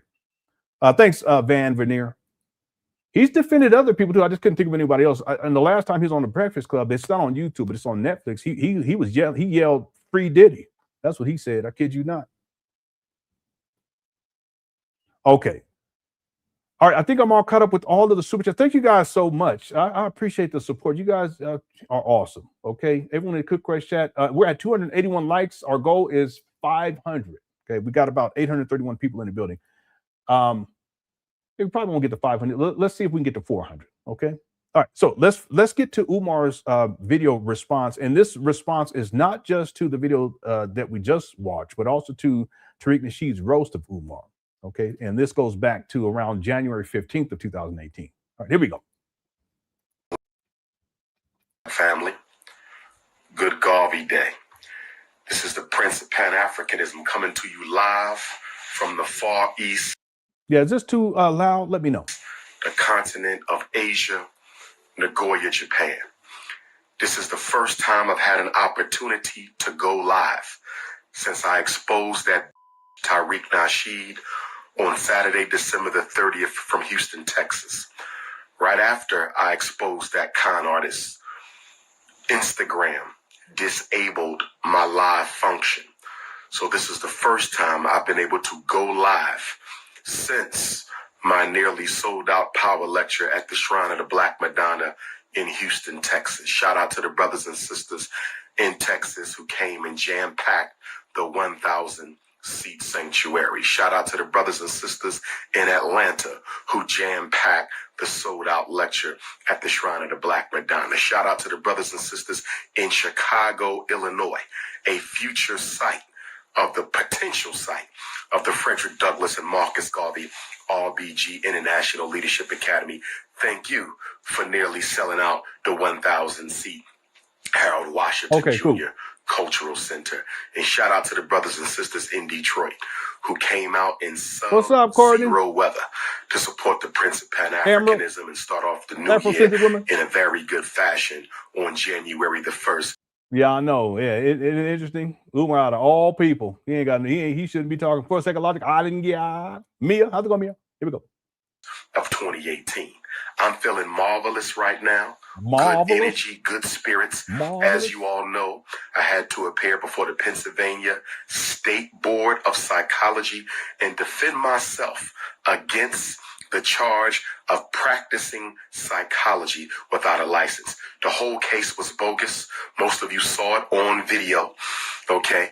And what you need to know most importantly about that entire case, what made it more bogus than the Breakfast Club videos, what made it more bogus than the 2014 website screenshot, what made it most bogus of all is the fact that The prosecuting attorney should have known, and I do believe the hearing officer may have known, that according to the Pennsylvania Code, and I posted this on my Instagram and I've tweeted this as well, because as you know, I'm still under suspension for Facebook. I am still under suspension from Facebook, but I posted the Pennsylvania State Code that says a certified school psychologist, which I have been for nearly 20 years, a certified school psychologist can practice privately if they are employed by a public school. Let me say that again. A certified school psychologist. Yeah, but he hasn't been employed by a public school since 2006. Okay, well, I guess we can say the charter school. So let's say 2010. Okay, he stopped working in the public school system in Philly, at least in 2006, but he still was working in the charter school system. So let's say 2010. This video's 2018. In the state of Pennsylvania can practice privately if they are employed by a public school, which I have been my entire career. So they knew that that case should have never been brought, because they knew that I had been employed. So brothers and sisters, it's just ridiculous how the FBI's Black Identity Extremism Task Force in the state of Pennsylvania and the Board of Psychology, but most of all, in the conscious community. In the conscious community. There you go. Okay, it just shows how thirsty and desperate they are for the destruction of the only true scholar, certified scholar. Okay, this is all narcissism. Umar's hurt, so he has to make himself appear to be more important than he is. Yeah, Kadar. Umar, it's the sabotage. Sabotage. That's his favorite word, going back to 2005 at least. And that's part of the narcissism too. They don't want to hold themselves accountable, so it's always someone else who's trying to stop them. There's another psychological condition. I always forget what it is. Okay, there's two that I always forget that's associated with Umar. And that's where people, they think that other people are everyone's jealous of them, and they're trying to stop them because they're so great. And he does this all the time. Okay, cool. We're a little over 300. Let's see if we get to 400. So if you enjoyed the show, hit the like button. We're at 866 people in the live right now. Here we go. Credentialed scholar in this country who is putting in the work, not the videos, not the documentaries, not the live feeds, not the lectures, but putting in the grassroots work to save our children. Let me be clear. I am the only personality. Yeah. That's that narc speak. Sabotage and jealousy. Yep. And it is part of narcissism. The condition of believing everyone is jealous of you is a primary trait of narcissistic personality disorder. Right? Individuals with NPD typically have an inflated sense of self-importance. That's Umar. A need for excessive admiration. That's Umar. And an inherent belief that they are superior, which leads to the conviction that others constantly envy them. He's always talking about people are jealous of him and envious. This specific belief, along with frequent envy of others, and he's very envious of others and jealous of others. In fact, he's envious and jealous of Tariq, I believe, okay, even to this day, makes up one of the 9 official diagnostic criteria, makes up one of the 9 for NPD outlined in DSM-5. It acts as a defensive mechanism to protect their self-esteem and reinforce their feelings of grandiosity.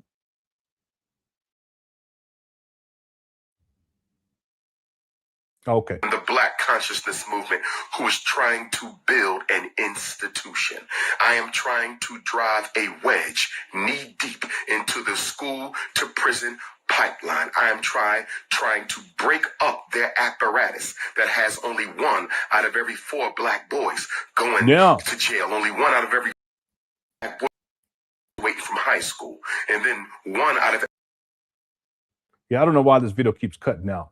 All the self-glazing is just amazing. Yeah, but he does that all the time. Randy. Let me bring this video back up because for some reason it keeps cutting in and out. Oh, maybe that fixed it. Let me see. Let me share this with you guys. I'll just read it to you real quick. So there are the American Psychiatric Association DSM-5 TR criteria and domains for narcissistic personality disorder outlines 9 traits to diagnose the condition.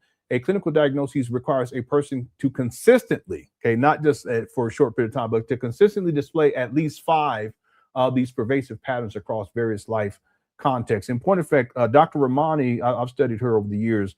She does a lot of work dealing with narcissism, and she's talked about it extensively on her YouTube page. She did say that there are times where a person can exhibit certain traits or patterns associated with narcissistic personality disorder, but it has to be like long term. It doesn't mean that just because for, let's say for a week or two, you have a sense of grandiosity, that doesn't make you a narcissist. It has to be like over an extended period of time. So here are, if Umar was ever diagnosed with at least 5 of the following pervasive, it has to be pervasive patterns across various life contexts. Number 1, grandiose sense of self-importance. Okay, Umar always from the beginning. In my research from the beginning, he's been like this. Exaggerating achievements. Yeah, like he says 6 degrees instead of 5. He says he has 4 buildings at these trap banners when it's only 3. He says he has 2 schools when he has 3 abandoned buildings. He always does this. I'm the most requested. I'm the greatest school psychologist of all time. That's all exaggerating achievements, talents, and expecting to be recognized as superior without commensurate accomplishments. In other words, he hasn't made the accomplishments in life that would necessitate him being recognized as superior in any type of way. Okay, but he still has this grandiose sense of self-importance, and that's what he's doing here. He's trying to project to his audience, and I think this is so that it makes him feel or makes his audience think that he's like dominant in this situation, even though Tariq just went in on him. He wants to project a level of self-importance and achievements, but that's tied to grandiosity and the narcissism. So number 1, grandiosity, sense of self-importance. Number 2, fantasies of unlimited success or power, preoccupation with brilliance, beauty, ideal love, or unlimited power. Okay, he's a megalomaniac. We've talked about that. He's very preoccupied with how he looks. Okay, that's a key component of narcissism too. He thinks that he's brilliant. I don't think he's particularly brilliant, to be honest with you. And then ideal love. He's always talking about relationships. Now he wants to, he's God's gift to women, this type of thing. Okay, so that's tied to this too. So fantasy of unlimited success or power. Number 3, belief in being special, thinking they can only be understood by or should associate with other people, other special or high status people or institutions. And in this case, it's a little twisted because for Umar, he thinks he's special because he was lied to and said that he was related to Frederick Douglass. He's always associating himself with so-called special people.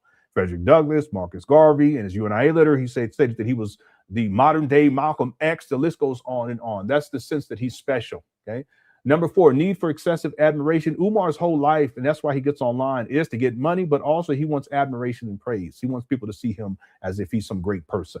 Okay, requiring constant validation. He wants to be validated. Attention. He's attention seeking or adulation. We've talked about this. Number 5, sense of entitlement, having unreasonable expectations of favorable treatment or automatic compliance with their expectations.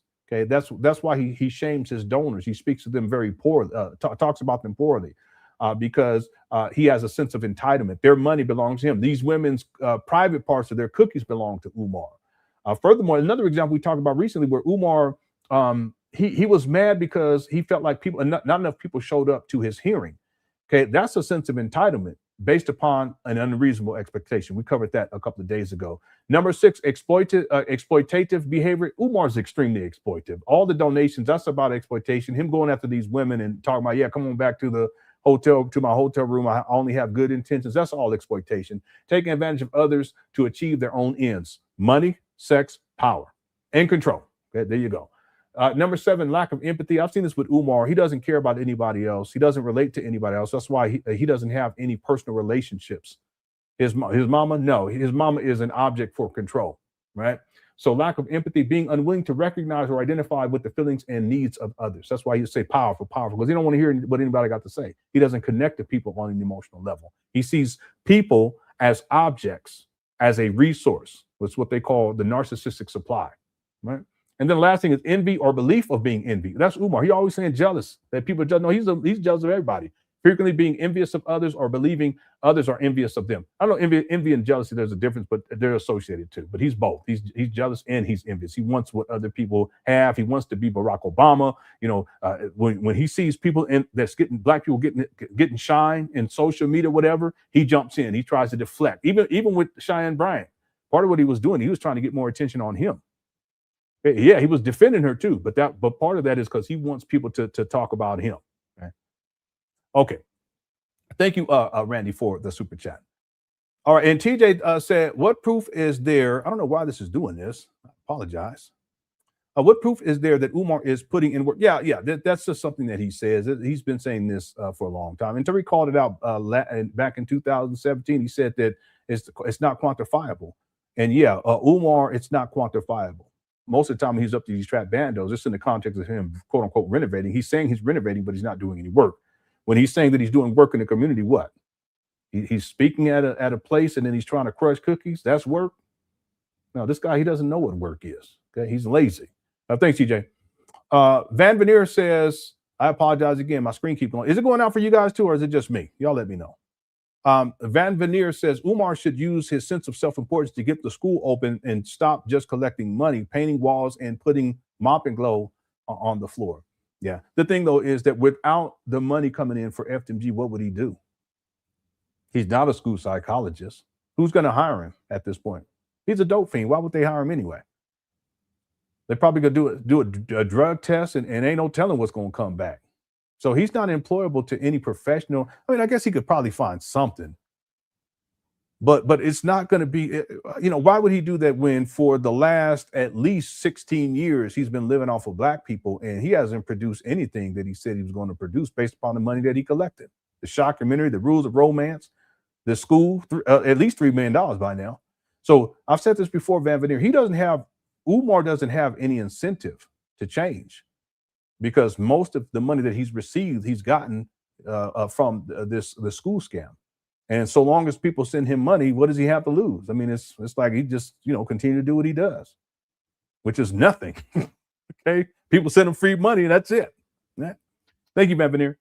Giannis says, yeah, my screen froze. Yeah, it's acting up for me. Can you file any of this to the FBI to jail Umar? Yeah, what would have to happen is someone who has donated, the best way would have to go to file a complaint with the IRS for the nonprofit situation. For instance, Umar has told people that they can write off their donations on taxes back in the day, but he had a 501c. No, wait, let me take that back. He had a 501c4 initially. You can't write that off on taxes, but I can't remember. I can't remember if he was telling people that you can write that off. I'll know though as I get to this timeline. But he did say that you can write off for after 2000 when he got the tax exempt status the second time. That was in 2020. It's not retroactive for 2020. It basically starts in 2021. He tells people that they can write their taxes off, and he never provides any information to people so that they can do that. See, people can complain about that. They can also complain about the fact that there's still no school, and they could request that an audit take place for all the money that Umar Johnson has received under the nonprofit to determine whether or not the money was spent exclusively on the school. And we all know that that's not the case. We all know that. Umar knows that too. So that would be the best route to take, but it would have to be someone who has donated, and then it has to be associated with his nonprofit status, because that's really, he's using that nonprofit to scam people because he doesn't have to pay personal taxes on it, but he's spending the money for personal reasons. Okay, that's against the law. Okay, thanks, Giannis, and you guys can look that up too, right? I'll look. Watch this. If you have a nonprofit, can you spend the money on yourself? Now, it's probably going to say like if you pay yourself, right?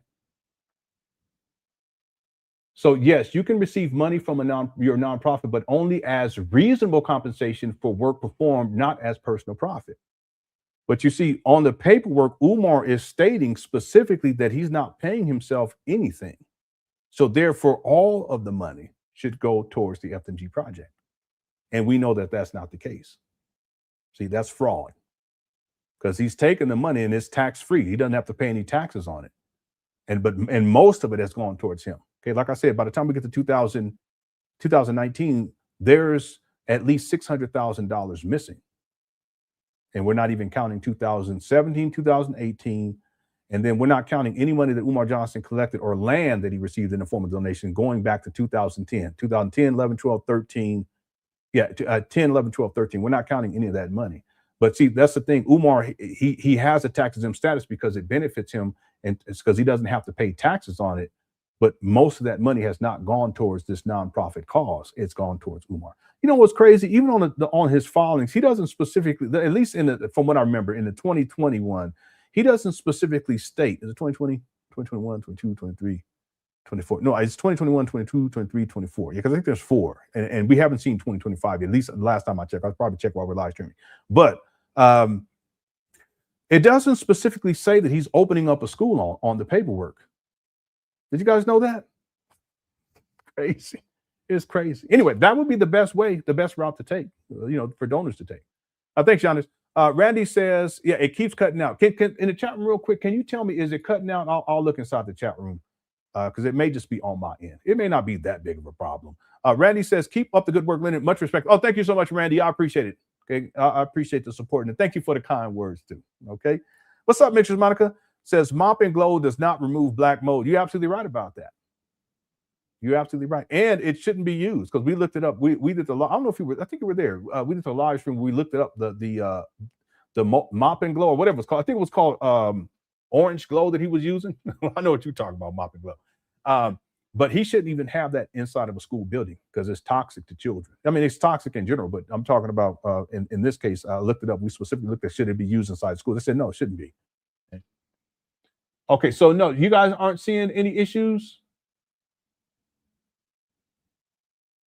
Okay, cool. If everything's okay, it's just on my end. That's okay.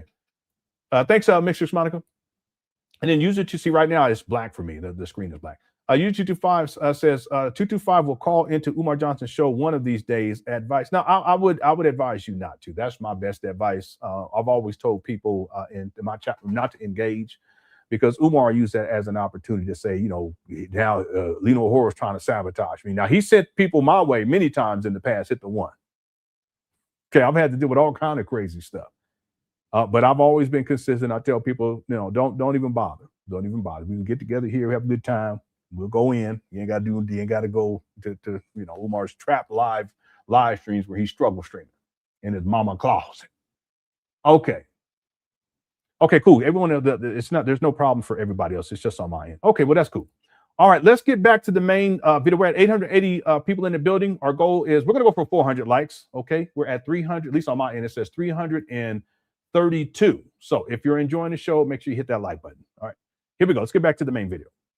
3, serving under some form of juvenile court supervision. 2 out of 4 referred for special education. 1 out of 4 black boys graduating from high school. And then 1 out of every 3 serving under some form. Yeah, he comes up with statistics too. Okay, we already talked about this in the past. He just be making up anything. Of juvenile court supervision. 2 out of 4 referred for special education. 1 out of 3 referred for psychiatric medication. 1 out of 4 prematurely exterminated at the hands of another black male, suffering the same debilitating effects of the school to prison pipeline. Okay, listen, at some point you have to place some responsibility on parents, okay? From my experience, it was the brothers that was out in them streets and wasn't coming to school that was getting into all kind of trouble, but that's back in the day. Anyway.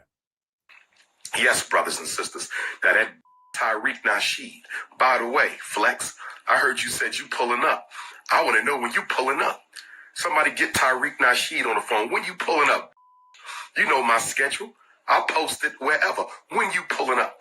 I called you out for 10 rounds. You didn't respond, brother. Get your fat in the ring for 10 rounds since you so gangster. You got these white boys making documentaries for black people. 5 documentaries and all the money went to crackers. 5 documentaries and all the money went to crackers. You flying them around on black. Yeah, that's his only talking point. We were talking about this yesterday. Anyway, let's go. People's money. You paying for their breakfast, lunch, and dinner on black people's money. You talking about putting them in fancy hotels on black people's money. Rent-a-cars on black people's money. You whining and look who's talking, because that's what Umar Johnson's been doing on black people's money. Rental cars, hotel rooms, traveling around the world. buying clothes, dashikis. That's what he's been doing on black people's money. The audacity of this guy. Dining crackers on black people's money. I'm speaking facts. I'm speaking facts. And by the way, Nasheed, I got some more bad news for you, homie. Why are you licking your lips like that? What in the world? I got some more bad news for you, homie. A couple of the brothers from around the way been texting me for the past 2 weeks. See, I ain't been able to go live until now. I haven't been able to go live until now, and I'm feeling marvelous. I'm feeling marvelous right now. Marvelous. I ain't got a concern in the world. You understand me? The only thing I'm concerned about is whether my ancestors want me to put that first school in Chicago or Wilmington. The only thing I'm concerned about is whether or not, first of all, let me back up. Anybody who talks some slick getting blocked. Okay? I'm going to dismiss your into oblivion for eternity. I'm going to dismiss your into oblivion for eternity if you make a slick comment. I will block your and I'm not letting you back in. So get cute today. Yeah, so Umar, he has a very difficult time with receiving criticism, but he criticizes. Most of what he does is criticizing other people. But that's what I'm saying. Even on that level, he's marshmallow. He can't take criticism. And so that's why he's basically ranting about people saying things in his chat room that he doesn't approve of. Okay, but that's consistent with Umar. Okay, he'll run his mouth, but if anyone says anything that he doesn't like, he'd be ready to, he throws what he calls a block party. It will be your life. You better make it the best diss shot you take. You better make it the best diss shot you take, because I'm blocking haters. Let me be clear. My Instagram is for supporters. I'm talking to supporters right now. I'm not talking to no haters. I'm not talking to no haters. I'm talking to supporters. Say some slick and I'm getting rid of you. Okay? I just want to give you informed consent because I don't want you to get upset. Y'all start emailing me, Dr. Umar, why did you block me on Instagram? I support you. I just, disagree with you on one thing. Brothers and sisters, I ain't got a problem with you disagreeing. You can disagree, but it's how you disagree. Some people can disagree with class. Some people can disagree with etiquette. I'm not looking for robots. I love intellectual discourse. I love the intellectual boxing ring. I don't have a problem with that. Okay? No problems there. But when you get disrespectful, your is out. Because half of y'all who be trolling are unemployed, nothing to do with your life. So let me say. See, this is Umar projecting. In 2018, he was unemployed. It's like that time there was him and Tip the Grip. They were saying that I didn't have a job. No, Umar was the one that didn't have a job. Okay, but this is Umar projecting right here.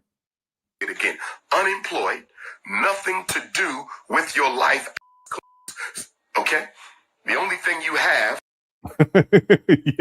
yeah, I caught the man. His feelings are hurt. Yeah, he's just projecting. Yeah, real quick, everybody. I'm going to refresh. So it's going to go black for a moment because I want to. It's this on my end. I'm just having some serious issues with the live. It keeps cutting out on my end. It's fine on your end, and that's cool. But I want to make sure because I'm not able to follow things properly. So let me refresh this. You guys give me like, let's say 10 to 15 seconds. I'll be right back. Okay.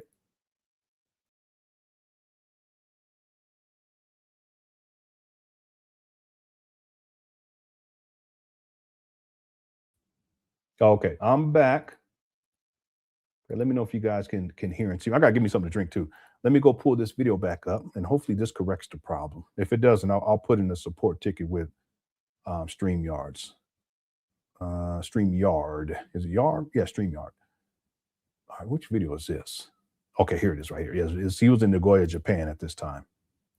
Black Good Garvey Day. This is the back unemployed. I ain't got a problem with you disagreeing. Okay, yeah, it's corrected itself. Cool. Okay. Oh, and someone said, yeah, thanks, Afrocentric woman. Okay, yeah, I'll start it right here. Let me give me something to drink. I'll be right back. You can disagree, but it's how you disagree. Some people can disagree with class. Some people can disagree with etiquette. I'm not looking for robots. I love intellectual discourse. I love the intellectual boxing ring. I don't have a problem with that. Okay? No problems there. But when you get disrespectful, your is out. Because half of y'all who be trolling are unemployed, nothing to do with your life. So let me say it again. Unemployed, nothing to do with your life. Okay? The only thing you have is a Boost Mobile 2-megapixel phone to troll people who doing more than you. I said all you got is a 2-megapixel, sign up and get it for free, Boost Mobile cell phone to troll people who doing more work than you. Okay? So you respect me, and I'm going to respect you. But to Big Bird, a.k.a. Millie Vanilli, and the reason I call that... He's talking about Tariq. Like I said, Umar, he don't know how to bass or snap or cap or play the dozens. By the way, there's women that sent Umar phones. Did y'all know that? So he shouldn't even be talking. iPhones and all that. Is a 2-megapixel, sign up and get it for free, Boost Mobile cell phone to troll people who doing more work than you. Okay? So you respect me. It's also possible that he's saying that because the young lady that exposed him because he was trying to get at her in a hotel room, she had made the joke that her phone was an Obama phone, that she had an iPhone. He may be saying it because of that. And I'm going to respect you. But to Big Bird, yeah, a.k.a. Millie Vanilli, and the reason I call that Millie Vanilli, Tariq Nasheed, Millie Vanilli, is because everything that comes out of his mouth, he done stole from Dr. Umar Johnson. I'm going to give y'all a homework assignment.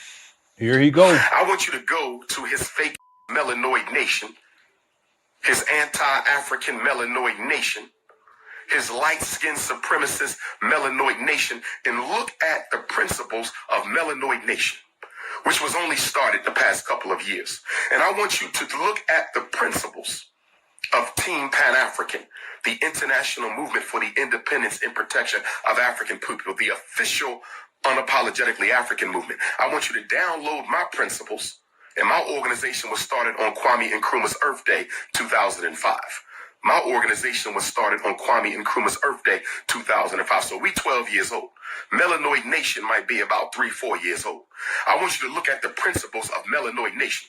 In every principle of Melanoid Nation, Tariq Nasheed's so-called organization was copied, plagiarized, and stole from the principles of Team Pan African. Are you telling me that's a coincidence? Are you telling me that this man thought up a list of principles that just so happened to be identical to the principles of the very same man whose intellectual property he stole and refuses to release for the general public to review and determine if he is plagiarizing someone else's ideas? All right. Hold on 1 second. Got one. Hold on. Here he go. He's so sensitive. Yeah, I know. Yeah, where's Team Pan African today? And Team Pan African, Umar claims he started it in and around 2005. He did have, the research shows that it wasn't active though. Excuse me, it wasn't active by the time we get to 2010. But it does show, I do have it in 2012, I believe, that they were doing events. No, really what it was, let me explain what this is. It's not like the Team Pan African was a centralized organization. So for instance, at that time, Umar was living in Philly. It's not like he had Team Pan African and there was a building and they had office hours, they had meetings scheduled in Philadelphia. People would come who were part of Team Pan African. That's not what that was. What Team Pan African was is that whenever Umar would go speak at a city, he would take t-shirts and it would say Team Pan African. And then he would invite people to join Team Pan African. And then he goes to another city and does the same thing and does it. So it's nothing centralized. And so the Umar with no organization skills, what ends up happening at a certain point, it becomes defunct because he can't visit all those cities like consistently throughout the year in order to keep people's interest up. That's all that was. He didn't have a website, meaning a Team Pan African website where everyone would actually see, okay, what's going on, where he's giving I don't know, a monthly address or weekly address to keep, to make it formalized. Well, at least I don't think he had a website. Not in my research, at least not by 2013, he didn't. So he still talks about Team Pan African. He didn't talk about it for years though, until February 2019. He brings it back up when he makes a school announcement as if it's still active. He brings up other stuff he was saying that he was the other organization, Team Pan African, IMIPI. Well, I don't even know what that was. Team Papa was another one, Team Pan African. And I mean, he has all kind of stuff. But this is just these are all figments of his imagination. It's nothing that's tangible or real. And to this day, he still talks about Team Pan African. In point of fact, in February 2019, when he makes a school announcement video, he has on that tight shirt with the tie on. It's sitting in. Where was he at? He was at his funky apartment. We had an apartment back then. He had patches on the shirt, and one of the patches was Team Pan African. But none of that's real. He really does. He lives in a delusional state. He has organizations that really don't exist, and he acts like they exist. Okay. Thank you, Afrocentric woman, for bringing that up, because people may think that that's an actual organization. No, it's a figment of Umar Johnson's imagination, going back to 2005, according to him. TJ says Umar needs to hire a ghostwriter. His stuff is, yeah, he's not good at this. He's not, and clearly people were going in on him inside of his chat room. He can't handle that. He starts blocking people. See? Here we go. All right, there we go. Have a nice life. So anyway, brothers and sisters, what I was about to say, and I ain't going to spend a lot of time on that. I wait for him to pull up. Tariq Nasheed is a con artist, living in a white suburb.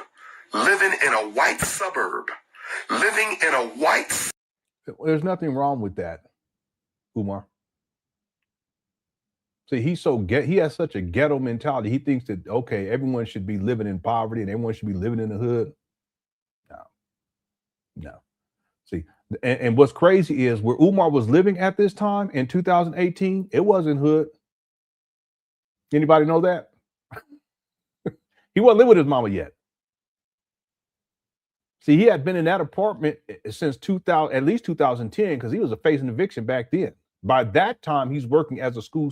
He's doing his internship in 2010. Is that right? No, that's not right. I'm tripping. 2010. No, he's at that apartment in 2010. By that time, he's not doing the internship. That's earned. I apologize. By this time, he's transitioning out of working as a school psychologist in the charter school system. That's one of the reasons why he was facing eviction, because he wasn't working consistently anymore by the time we get into 2010, and he couldn't afford to pay rent. It wasn't a lot of rent either. So the point I want to make is that in 2010 he was facing eviction. He was facing it again in 2019. But that apartment, that was not in the hood. In fact, his nephew talked about how it was nice. It was really nice, but that's relative to where he's used to staying. Okay, meaning his nephew. Anyway. Umar, he has this whole mentality. I just think it's a justification. It's called poverty consciousness. I've had it for a very long time. I'm still working through it to this day. Matter of fact, when I got me something to drink, my daughter had cooked some food, and she can cook real good. So she had cooked some food earlier today, and they have a habit. They'll cook, everybody eat, and then whatever's left over, they'll just leave it up there, and they won't worry about it. I'm like, no, that needs to go in the refrigerator. I ain't wasting that. And the food tastes good too. So I ain't wasting that. So when I got my drink, I actually put the food in the refrigerator. Okay, now people say, oh, that's not poverty. Well, it is kind of, right? So I'm still working through those kinds of things, okay? But Umar, he has this whole orientation. I think it's a justification for his failures in life, that somehow if you're Black, you shouldn't strive to live in a better environment. And that's one of the justifications that Umar gives today in 2026. It's really not justification. It's an excuse why he's living with his mama. Because that's where she stay at. It's Section 8 housing. It's not nice up over there. Okay. All right. Suburb talking about white supremacy, paying white. Okay, I'm gonna tell you, everybody in here, if you Black, you should strive to live in the best neighborhood that you can possibly live in. I don't give a shit who's in that neighborhood. It should just, as long as it's the best you can live in, the best home, the best community, the best people. I don't care what color those people are. That's what you just strive for. Because if you think that somehow living in the hood is going to be to your benefit when you got all this crazy shit going on, then you just as batshit crazy as Umar. I'm not talking to you guys. I'm just saying. Lenon, you're being mean. God, I apologize. Let's keep going. Men paying white men, paying privileged white males. Okay? This is his only talking point. And listen, I say that because I've been there myself. Okay, I've been there. And I've had that mentality too. Okay, it's just backwards. Anyway, here we go. There goes somebody else. See you. There we go. All right. Just a second, brothers and sisters. He's such a crybaby. Just a second. You know, that's the poll question. I'm putting the poll up. He's such a crybaby. He always whining about anything. Is Umar a crybaby? Get your vote in. We got 360 likes. We should get to 400. Make sure you hit the like button. We had 900 people in the building. Let's keep going. Here we go. If your son is listening, take him off the video. That's how you deal with it. He burping and shit. Say Umar. And then he going off on you see that? Let's watch this. If your son is listening, take him off the video. That's how you deal with that. Why is your son watching this if you don't feel it's appropriate? He's so rude. And I don't think it is appropriate for him to be. See, and here's the other thing. If he's acting like this to a parent, how do y'all think he's going to behave up at these trap bandos when the kids are enrolled, which will happen in February of 2087? If your son is listening, take him off the video. You burping ass. I don't even think that can't, because it sounds like an alligator or something. That's not no burp, is it? And brothers and sisters. Just a second. It's not a burp. I don't know what he's doing. It sounds like one of them alligators. You know, the alligators be making them noises when they be in heat. You know what they be doing? I watch them nature stuff. That's why I ain't gonna live in Florida. It ain't gonna happen. They get in the heat. They start making them noises. All right. Yeah, it's like a growl. All right. Just a second, brothers and sisters. Just a second. Yeah. It's a mating call. Yeah, that's what it is. Yeah. Yep. If your son is listening, take him off the video. That's how you deal with that. Watch your I'm gonna try that with my wife tonight. See what happens. Son watching this if you don't feel it's appropriate. And I don't think it is appropriate for him to be watching this. Take him off. Okay? Take him off. So mean. But anyhow, you can't live in a white neighborhood, okay, and pay white people to make black conscious DVDs. Are you aware that your extra lip gloss, what black man puts that much shiny on their lips? What black man puts that much shiny on their lips and then poke them out and smack them with your feminine? See, people was telling me for the longest time that they thought that he said poke them out. What in the world? She was on some confusion, some sexual confusion for the longest time. But see, I got receipts on that. Because I done already been told that you like letting dudes play with your boo.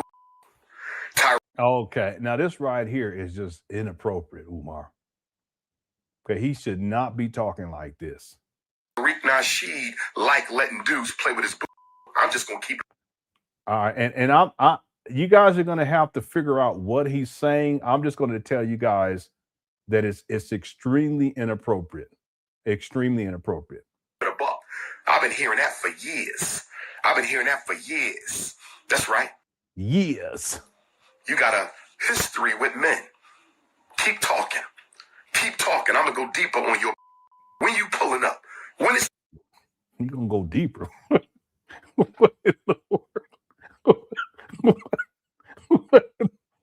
First you said you're gonna go in their mouth. Now this month, now you said you're gonna go deeper.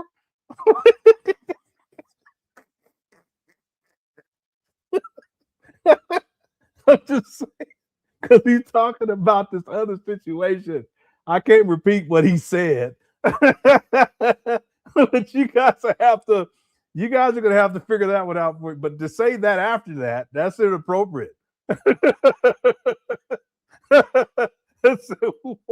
What in the world? That's right. You got a history with men. Keep talking. Keep talking. I'm going to go deeper on your... When you pulling up? When is Tariq Nasheed pulling up? Talking about you the reason I haven't been on Instagram Live. Come on, player. Come on, player. You got to know me better than that now. The only reason why I ain't been on Instagram Live is because I was blocked. The only reason I ain't been on Facebook Live is because I was blocked. You understand? Mm-hmm. But I wanted to let you know this because you got bigger problems. I'm the least of your problems. Hold on. Do I got to block somebody else? Okay. I said it. You didn't hear me. I said Tariq Nasheed be letting dudes play with his Tariq Nasheed be letting dudes play with his Receipts is coming. Receipts is coming. Please You stop. should have never came for me. But here's what I want you to know. I've been getting texts for the past 2 weeks. Texas. Milli Vanilli. I've been getting texts for the past 2 weeks from brothers in the hood who wanted to get at him, but I said, nah, this is my beef.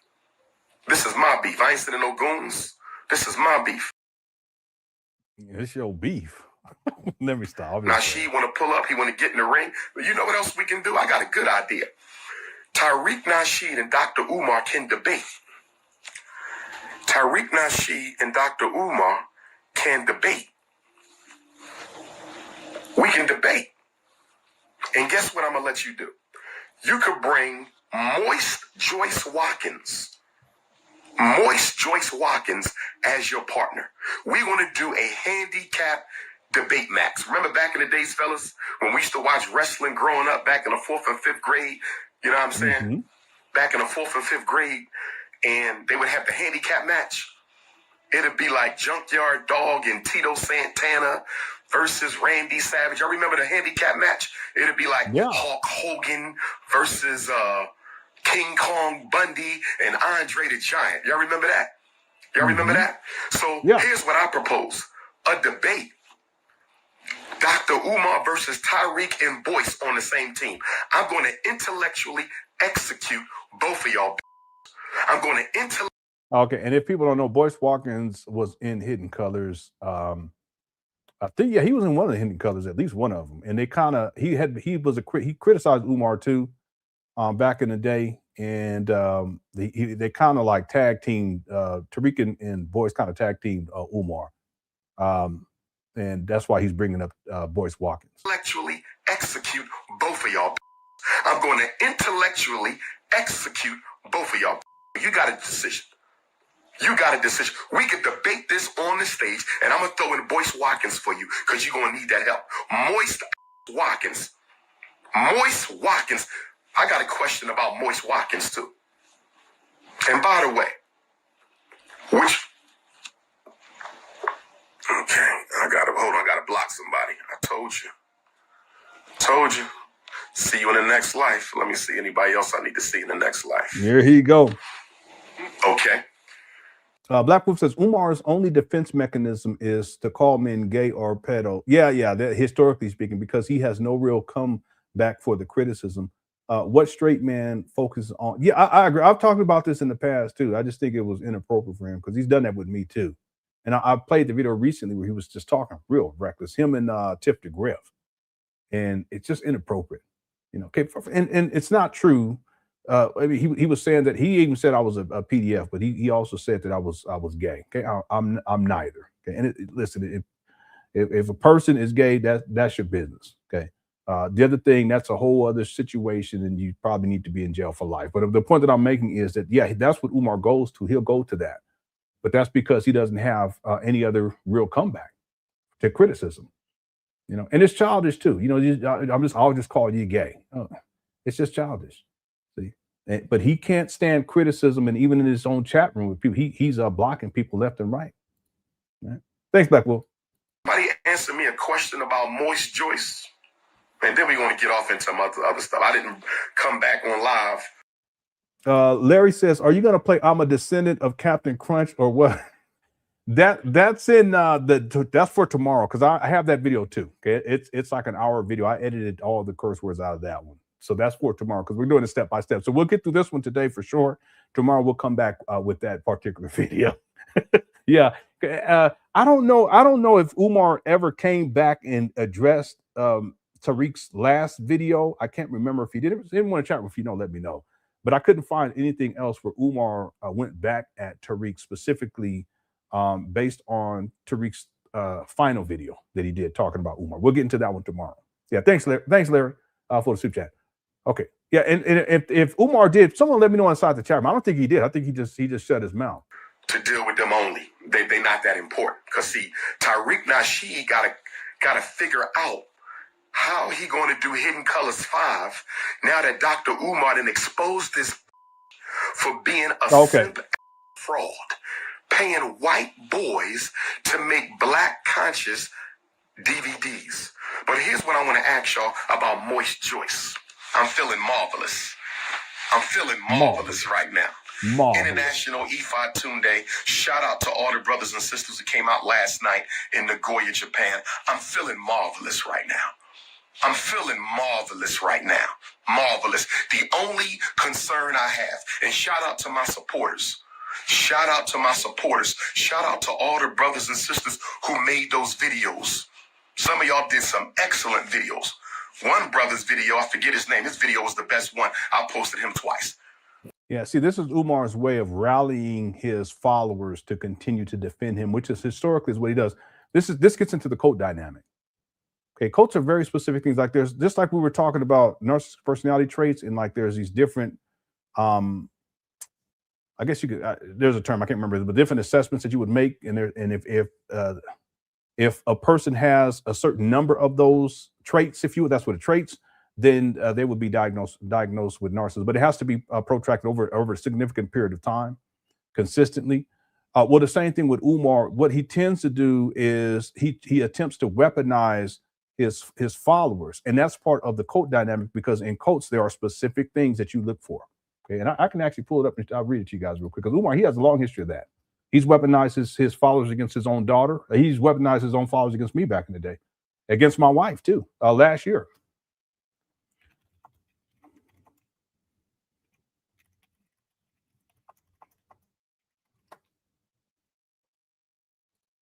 So there is authoritarian leadership. So the group is led by a self-appointed charismatic leader who claims a special status or enlightenment. That's Umar. The leader's authority is absolute and cannot be questioned. That's why when people say things in his chat room, he goes crazy. Now, when people clown me, I go along with it. It is what I like to have a good time. Coercive persuasion. Cults use psychological manipulation to induce dependency and uncritical obedience. The group heavily controls members' behavior, information, thoughts, and emotions. Umar's tried to do that, but he doesn't have organization skills. But the closest thing that he's had to this was when he was doing those Pan African University classes with the cult members, and then when he was taking those women over to Africa with the African Safari Freak-Off. That's what that was. Isolation and alienation, that's what this is too. Members are often encouraged or forced to cut ties with friends, family, and mainstream society. This ensures the group becomes the members' only source of reality and support. Umar's done this with the women that he's been messing with too, by the way. Okay. And then us versus them mentality. The group claims to be a sole possessor of truth while framing the outside world as dangerous, corrupt, or fundamentally wrong. In Umar's case, this is really like where he's always said all white people are racist and white supremacy, blah, blah, blah. Anyway, there's also the BITE model. So behavioral control, information control, thought control, and emotional control.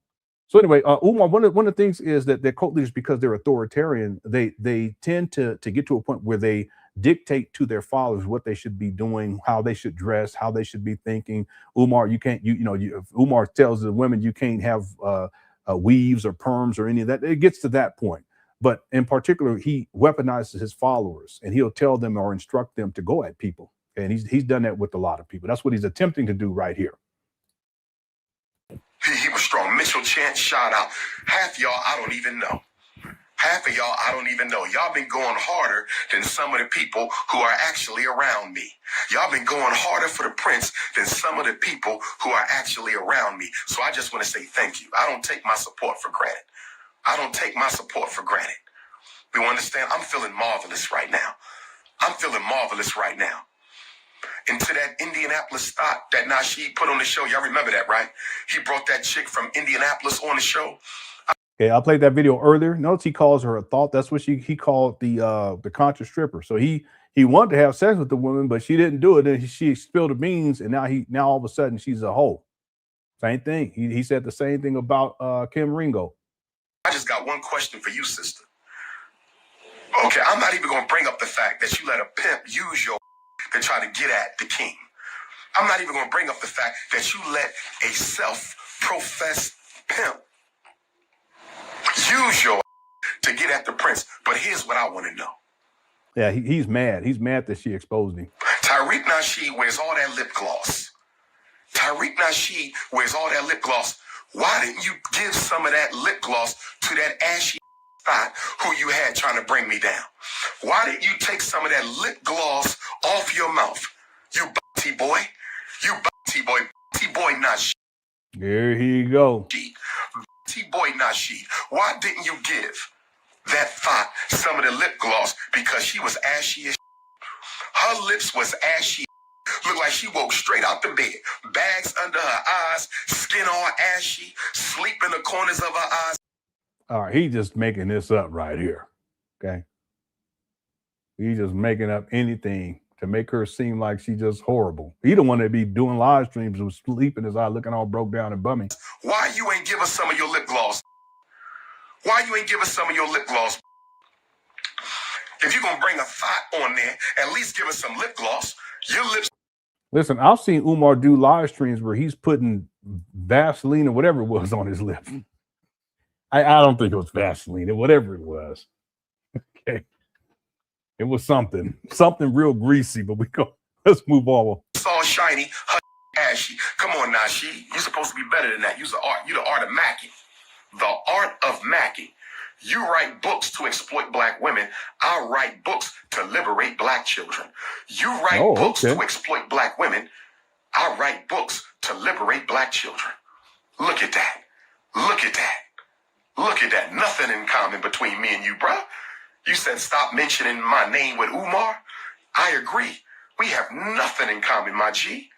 We have nothing in common, my G. You don't speak out against sexual confusion because you belong to the family. You don't speak out against sexual confusion. Here he go. Confusion because you belong to the family. Letting dudes play with your letting dudes play with your oh, you ain't hard. You ain't hard. When you pulling up? When Nasheed pulling up? I'm looking forward to seeing you face to face. Let's get it on. What you want to do? You want to box? You want to street rumble, or you want to get into the intellectual boxing ring? You and Moist Joyce. You and Moist Joyce. But this is what I wanted to say. I'm only going to spend 5-10 more minutes, and then I'm moving on. 5-10 more minutes. We got other fish to fry. Miranda says, "Hi, Lenon and CashApp. Oh, Umi, big man. He is. He's really upset. Lenon, you know I've been following for a while, but I don't ever remember seeing these videos. Yeah, this is because this was before I actually started reporting on Umar. Because this video right here that we're watching is from January 15th of 2018. I started doing videos on Umar in 2018, but I didn't really get it consistent until I got consistent in 2019. So this is sometime before that. I've referenced these though. I don't think we've ever covered them like this. No, we haven't, because I went through and edited stuff out, all the cursing and all that stuff. But this was huge. So the year prior to this was the SETI rant. So that year, it was like a year before. Umar had that rant, and then that beef, and then the following year it was this beef. And neither one of these it reflects very poorly on Umar, his character, and it just shows the emotional instability. And he's irrational. He's quick to anger, quick to rage, and he's emotionally unstable. And yet people think that this is someone that's going to open up a school for black children. It doesn't even make any sense. It makes no sense whatsoever. Thanks, Miranda. But that's why we haven't covered this because it occurred before I started doing Umar videos. Okay, here we go. But Tariq, I needed to let you know, my G. I needed to let you know, my G, that the boys in the hood wanted to get at you, but I said, nah, this is my beef. Umar, cut it out. Stop with the game, the game plan. That's all this is. Stop. Not into that. Boys in the hood wanted to get at you. I said, nah.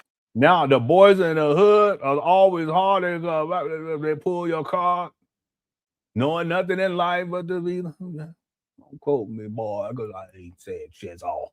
Whatever, Umar. He think he a thug. Umar really think he a thug. You ain't no thug. You a big bear cub. That's what you're. You're a bear. Umar, you're a bear cub. That's what you are. You're a baby bear. You're a baby. Nah, this is my beef. Because I'm a man. I don't need nobody else fighting my battle. Every beef I ever had with any in the conscious community, I handled that myself. Any beef I ever had with any in the conscious community, I handled it myself. But I wanted to let you know, bruh, that I've been getting text messages from black vendors and video producers for the past couple weeks. They wanted me to let you know. They wanted me to let you know, you tight jeans, short wearing motherfucker. They wanted me to let you know that the only reason they were not boycotting, bootlegging Hidden Colors. The only reason why they were not bootlegging Hidden Colors is because they thought that I had a stake in the documentary. They thought that he's literally making this up on the spot, y'all. He's making this up on the spot. Frederick Douglass Marcus Garvey Academy benefited from Hidden Colors. They did not know that I did not have a percentage of the stock of Hidden Colors. They didn't know that I did not. The percentage of the stock? What are you talking about? The Hidden Colors did IPO? I didn't know about it. It did it? I don't know. Maybe it did. Yeah, if it was a public offering that wasn't so public. It is. It's sad. It is. It's really sad. He's making this up. He's making this up on the spot. Yeah. The reason why he's mad is because of the money. That's part of it. As far as Hidden Colors, that's why he was taking shots at Tariq for a long time. But when Tariq finally went off on him, this is what Umar does. Not have any investment in Hidden Colors financially. So they said the only reason why they wasn't bootlegging Hidden Colors is because they thought it was helping the school. They did not know that. They thought I had a controlling interest or at least a partial interest. What are you talking about? Is it a corporation? You got a controlling interest? Yeah, it's a non-public IPO. It's a non-public IPO. Okay. Yeah, he is. He's so unstable. And all of this, he's making this up. He's delusional. Financially in the Hidden Colors return. They thought I was making some money off of Hidden Colors. But now they know that none of that money goes to FDMG. And they also know that you pay white boys 5 times. You paid white boys 5 times to make a black conscious document. You made a documentary on the Haitian Revolution. Here you go. And you paid white boys to do it. So I'm just letting you know, bro, I have never bootlegged Hidden Colors. You can talk to anybody who has ever been to a Dr. Umar event. They have never seen Hidden Colors bootlegged. Never. Because I'm not into that. I have my own material. Of course, Hidden Colors is mine too. Hidden Colors is mine too. When people think of Hidden Colors, they think of me. They don't think of you. When people think of Hidden Colors, they think of me. They don't think of you. When people think of Hidden Colors, they think of me. They don't think of you. But now that I expose the fact that none of that money goes to the school, the bootleg boys told me to tell you, it's on and popping, bro. I'm just letting you know so you can do what you need to do because I don't know how you feed. I don't know how you feed your loved ones, brother. So however you do it, you better get to it because the bootleg boys said the only reason why we held off is because we thought Dr. Umar was getting some of this. Now that we know Dr. Umar, the school ain't getting none of that money, and you paying white boys all this money that black people give you, 5 times them white boys got paid. They living in style. Thank you, guys. We got to 400 likes. Okay, let's see if we get to 450. Okay, we're gonna be here for like another probably 30 minutes. Them white boys is living in style. 5 times. They wanted me to let you know the bootlegging is about to pop off. I don't personally know the brothers, but they support Dr. Umar Johnson, and they told me that you should have never let it get out. What's up, Double? That hidden colors money goes to white folks. You should have never let it get out. Yeah, May, lies, fairy tales, and fallacies. That's perfectly stated.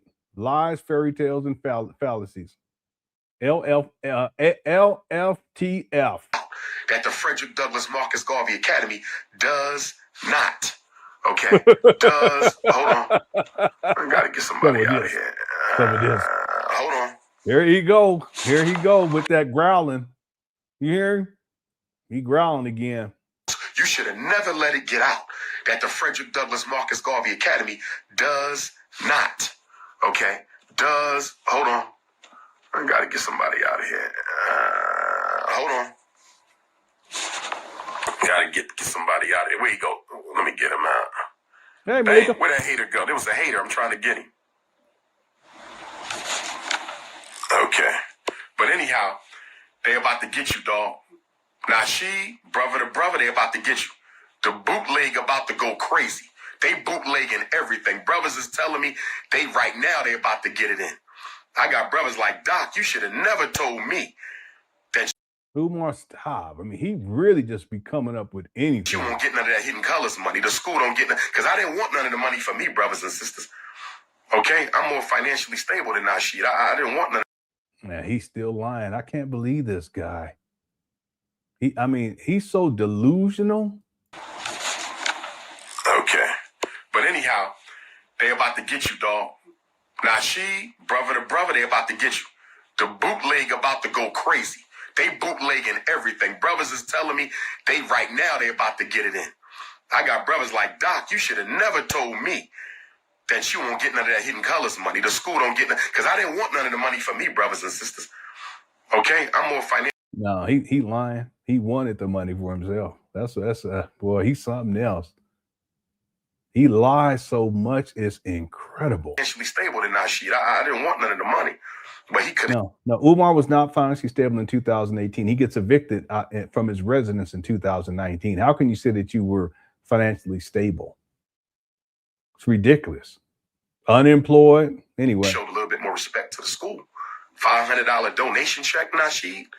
$500 donation check. So the bootlegging is about to go crazy, bro. I ain't got nothing to do with it. I'm just letting you know that the brother said you should have never let it be known.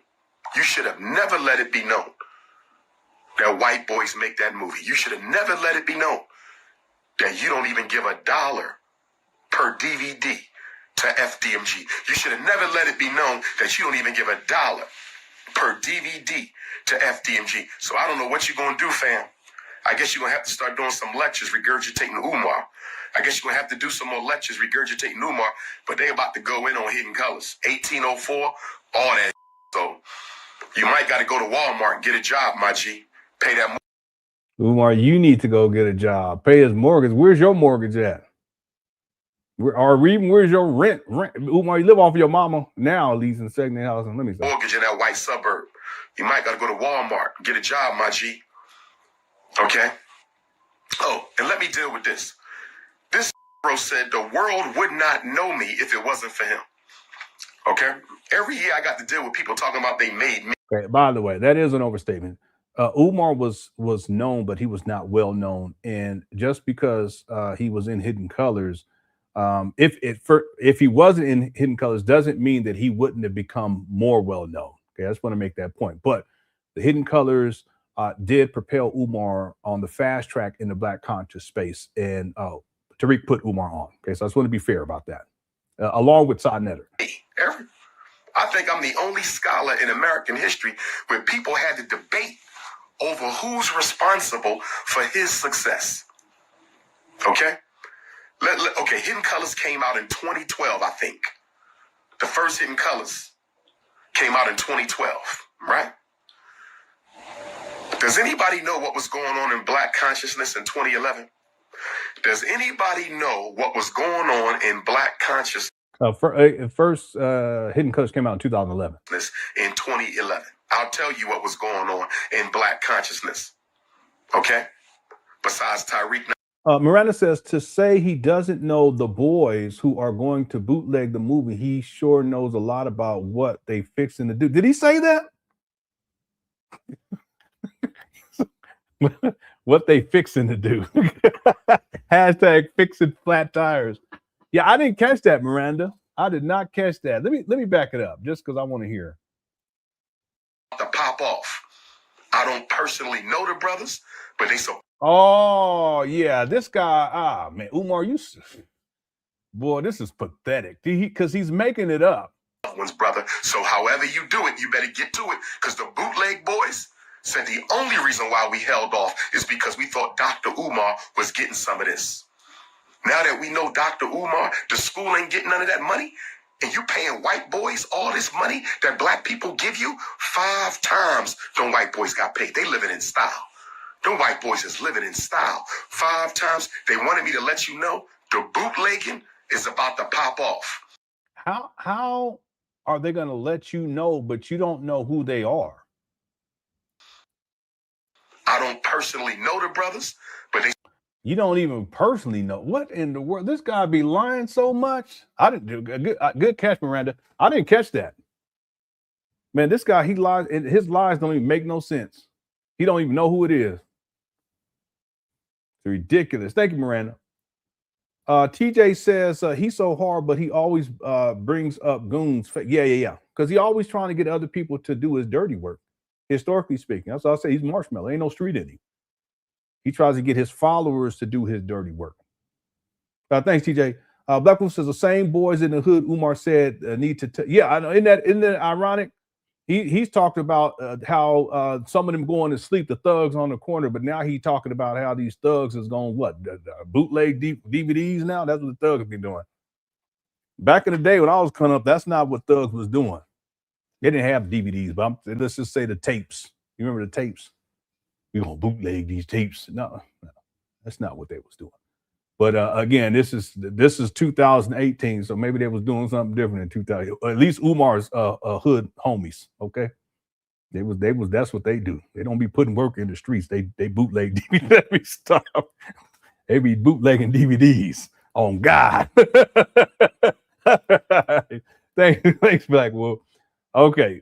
Let's keep going. We're about halfway through this, but the video's not too long. Here we go. Support Dr. Umar Johnson, and they told me that you should have never let it get out. That Hidden Colors money goes to white folks. You should have never let it get out. That the Frederick Douglass Marcus Garvey Academy does not. Okay? Hold on. I got to get somebody out of here. Hold on. There you go. Got to get somebody out of here. Where you go? Let me get him out. Dang, where'd that hater go? It was a hater. I'm trying to get him. Okay. But anyhow, they about to get you, dog. Nasheed, brother to brother, they about to get you. The bootleg about to go crazy. They bootleg. They about to get you. Cut it out. And everything. Brothers is telling me they right now they about to get it in. I got brothers like, Doc, you should have never told me that you won't get none of that Hidden Colors money. I think he said something like that about me one time too. Yeah, he said that about me one time.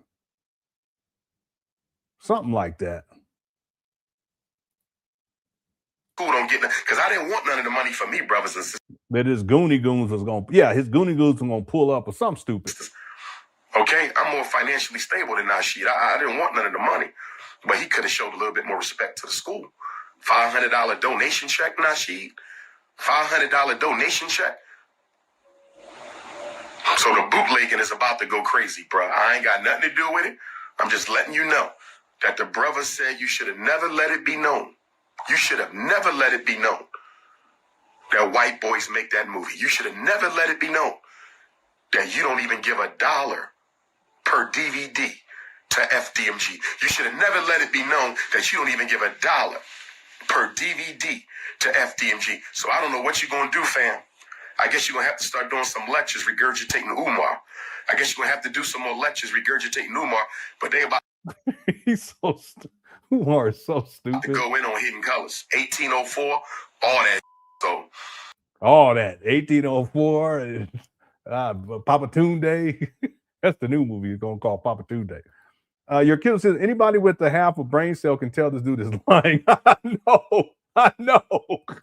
He just and has an overactive imagination. He really does. His imagination is over the top. It's like a child's imagination, because normally you grow out of that, but he still has it, and he will start and just keep going. He lying. He's making it up on the spot. That's what he does.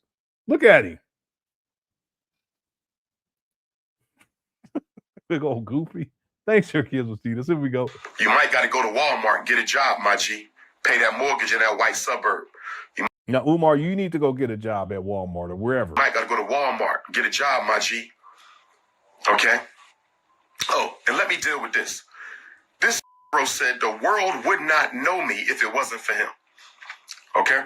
Every year I got to deal with people talking about they made me. I think I'm the only scholar in American history where people had to debate over who's responsible for his success. Okay? Okay, Hidden Colors came out in 2012, I think. The first Hidden Colors came out in 2012, right? Does anybody know what was going on in Black consciousness in 2011?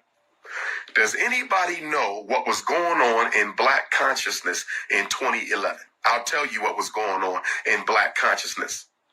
Okay?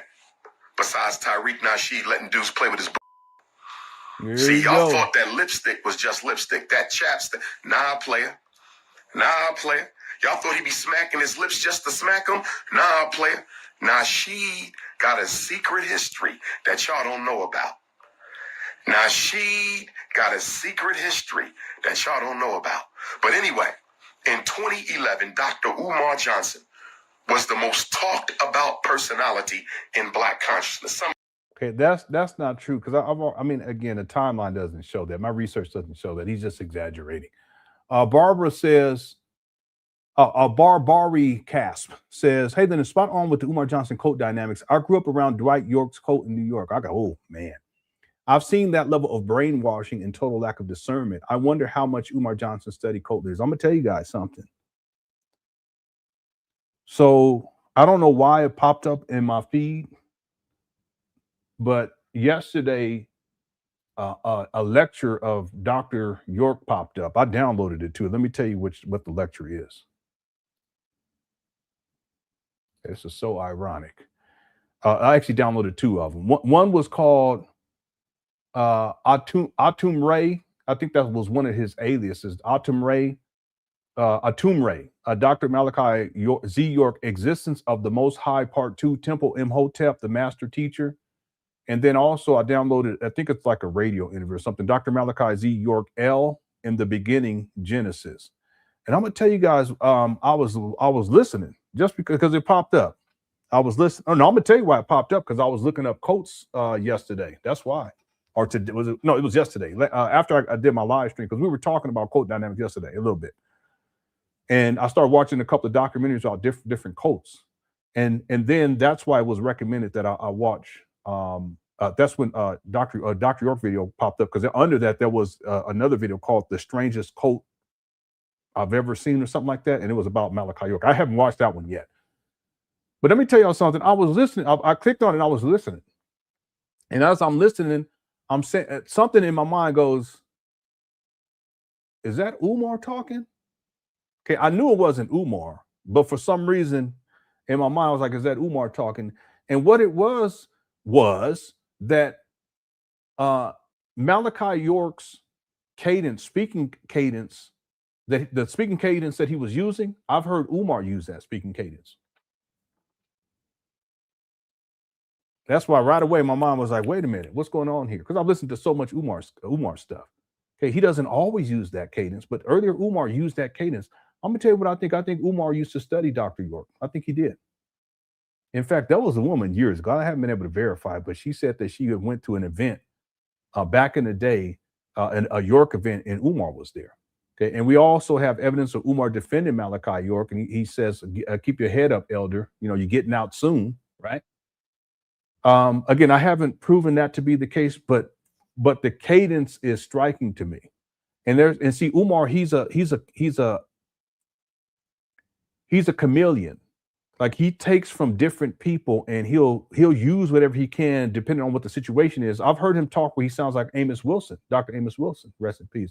I've heard him talk where he talks like he sounds like Dr. Juana Kunjufu. Yeah, Juana Kunjufu. Yeah, I hear that a lot actually with Umar, especially early Umar. But when I heard Malachi York speak, because I never listened to him like give a lecture or anything. When I heard him speak, I said, wait a minute, is that Umar? I said, wait a minute. I said, no. See, because Umar is probable that he's taking stuff from Malachi York and at least the presentation. Now, he's also taken from Marcus Garvey, because there are old recordings of Marcus Garvey speaking. And if you listen carefully, you'll hear Umar, he does the same thing. Like when Umar be talking, when he does that, you go listen to those recordings of Marcus Garvey, and he does the same thing. But Marcus Garvey got, from my research, he got his vocal inflection and delivery from a white evangelic, what they call that? Evangelicist or something like that, speaker. So anyway, yeah, I think maybe not cult leaders per se. It's possible, but maybe not cult leaders. But I think he did study Dwight York. And if you guys don't know, there's people, because I looked on the comment section for the 2 videos I watched, and there are people who still defending Malachi York. He's in prison for I don't know, life, double life, or whatever it is, for messing with kids, sexual deviant. But there's people who still defend him to this day, including Umar. Okay, thank you, Barbari Casp. Or Barbary, maybe that's what it is. Okay. Thank you for the super chat. And then Soul Power says, so I guess Tariq was supposed to see this and instantly write Umar a check. This is foolish. Yeah, I don't know what Umar was expecting. I think, and it's clear Umar's upset and he's angry and he's emotional. I think it's just Umar reaction. He's a reactionary. He says we shouldn't be reactionary, but he's reactionary. The SETI rant was reactionary. It's just he reacts and he has to learn discipline, but he's an undisciplined person and he's quick to anger and quick to rage. And if someone says something about him, he wants to jump off. He wants to jump out the window. That's Umar. So I don't know exactly what he was trying to accomplish, but it's just not working. He's just lying and making up stuff. That's Umar. He hasn't learned that. He should have learned that from me, because I've been very careful with that. Like, people, they said all kind of crazy stuff. They want me to go back because they want to get the attention. I just don't give it to them. Just, I'm not here for that. I'm here for y'all. We have a good time. I ain't worried about all these side quests. Side quests is a waste of time as far as I'm concerned. I'm not reactionary like that. I'll chill and I'll let karma do his thing. Look at Dempsey Spears. This guy was lying on me for 5 years. And look where he at today. Everyone's going to have to pay the price, good or bad, myself included. But I'm not going to be reactionary. He's reactionary. He's emotionally unstable, and he ready to jump out the window. So I don't know exactly what he was trying to accomplish here. I don't know. It didn't work, clearly. We know that. Thanks, Hope Power. D Nice says salvation. Y'all remember Salvation Army? Salvation Tunde Army. Okay, thanks, D Nice. D Will says, when I first saw Hidden Colors, a friend of mine bought it from a dude in front of a Walmart. Might have been one of Umar's imaginary goons. I'm gonna tell y'all, I ain't gonna say no names though. I ain't gonna say no names. But there was somebody back in the day who I'll say it. I ain't gonna say the name, but they were in Hidden Colors. And they reached out to me. I don't know if it was Facebook or because I was on Facebook a lot back then, or they sent me an email. But we ended up exchanging phone numbers, and we were talking on the phone. And this person was in Hidden Colors. They were trying to sell me a bootleg copy of Hidden Colors, and I was like, "No, I'm good." I was like, "Nah, I ain't saying no names." I said, "No, I'm good. I'm good." Anyway, yeah, this is just Umar. He's just making up stories. He's making up stories about bootleggers. Who's going to say I'm going to bootleg that because Umar's not getting paid from it? That don't even make sense. What does that accomplish exactly? It takes money out of Tariq's pocket. Well, what does that got to do with anything? Why would anyone think that that's the thing to do because Umar's not getting paid? Anyway, yeah, they're trying to sell me a bootleg. They sure was. I was like, no, I'm good. I wasn't even into Hidden Colors. I ain't never watched the whole one video. I've watched some of one, or two maybe, but that's it. When I say one or two, I can't remember if it was Hidden Colors 1, 2, 3, or 4, whatever it was. Anyway, thank you, D. Will, for a super chat. And then Rashida says, hi, Lenon. This is reminding me of the song you did called Pull Up Team a long time ago. I don't remember that song. I don't comment like I used to, but I still watch it. Okay, thank you so much, Rashida. Did I ever do a song called Pull Up Team? I don't ever remember doing this. I may have, simply because Umar back in the day, he stated that he had his goons, they was gonna come and get me. It was gonna be a pull-up team. You guys remember that? I'm paraphrasing. He didn't say it directly. He was hinting at the notion that they were gonna pull up on me and that they was gonna have ski masks on and all this kind of foolishness. But I don't remember having a song called Pull Up Team. I may have. Rashida says it was fast and it had a hip hop beat. I don't remember that. I don't. I'm sorry. I don't remember. It probably was a long time ago. It was probably, or it may have been from a long time. I don't remember that one. Okay. Thanks, Rashida. It's a hip hop song. I don't think so, because I don't do hip hop songs. I'll be singing like melodies and stuff. Okay. Thanks, Rashida. Good to see you up in here, and thank you for the super chat. Thanks everyone else too for all the super chats and the support. I appreciate it. Let me check to see as we begin to wind this down. Let me check to see we're at 445 likes. Let's see if we can get to 500. I think we can do it. We have 918 people in the building. If there's 55 people who haven't hit that like button out of the 916, and you're enjoying the show, just hit it. It takes 2 seconds, okay? But it makes a huge difference. By the way, the poll question is Umar. I said Umar. Oh my goodness, is Umar a crybaby? 95% said yes, 5% said no. Okay, let me do another poll question too. By the way, is Umar lying about the bootleggers? Let's put gangsta. Let's just go with Umar's story. Gangster bootleggers. Okay? Because that's what gangsters do. They bootleg hidden color documentaries. Okay, get your vote in. Thanks, Rashida. Well, super, I appreciate it. Okay, let's get back to it. Here we go. Y'all remember, right? In 2011, Dr. Umar Johnson was the most talked about personality in Black consciousness. I had kicked in the door in the fall of 2010. I had kicked in the door during the fall of 2010. I kicked it open. I kicked the door open. I was the most requested interview. No, he wasn't. He just exaggerating. Viewee and the most requested speaker in America in 2011. Now, let me ask y'all a question. Dr. Umar Johnson was hot in 2011. I was that dude in 2011. Now, has anyone ever heard of a Tariq Nasheed in 2011? Who heard of a Tariq Nasheed in 2011? Nobody knew Nobody knew Tariq Nasheed in 2011. Nobody knew you. Nobody knew you. Everybody knew Dr. Umar in 2011. Everybody knew. Yeah, this is the video right here where Umar was issuing threats, and he was telling, I think this was the video. It was either this one or it was, hold on one second. Because he did it twice. It may be both of them, but it was either that one or it was this one right here. So this goes back to 2020. So this one I'm playing right now is February of 2020, and then there's this one right here because he said he had a pull-up team that they was going to deal with me, and then there's this one too right here. This one is from what is this? June 20th of 2020. And I never knew where he was at in this video too. It looks like he's in a closet or something. Yeah, he was really upset in both of these videos, but I think it was this one where he says that he has a pull-up team and a ski mask, and they was going to be coming to I guess it's his Goonie Guns. They was going to come and get with me. This is good. This is goofy.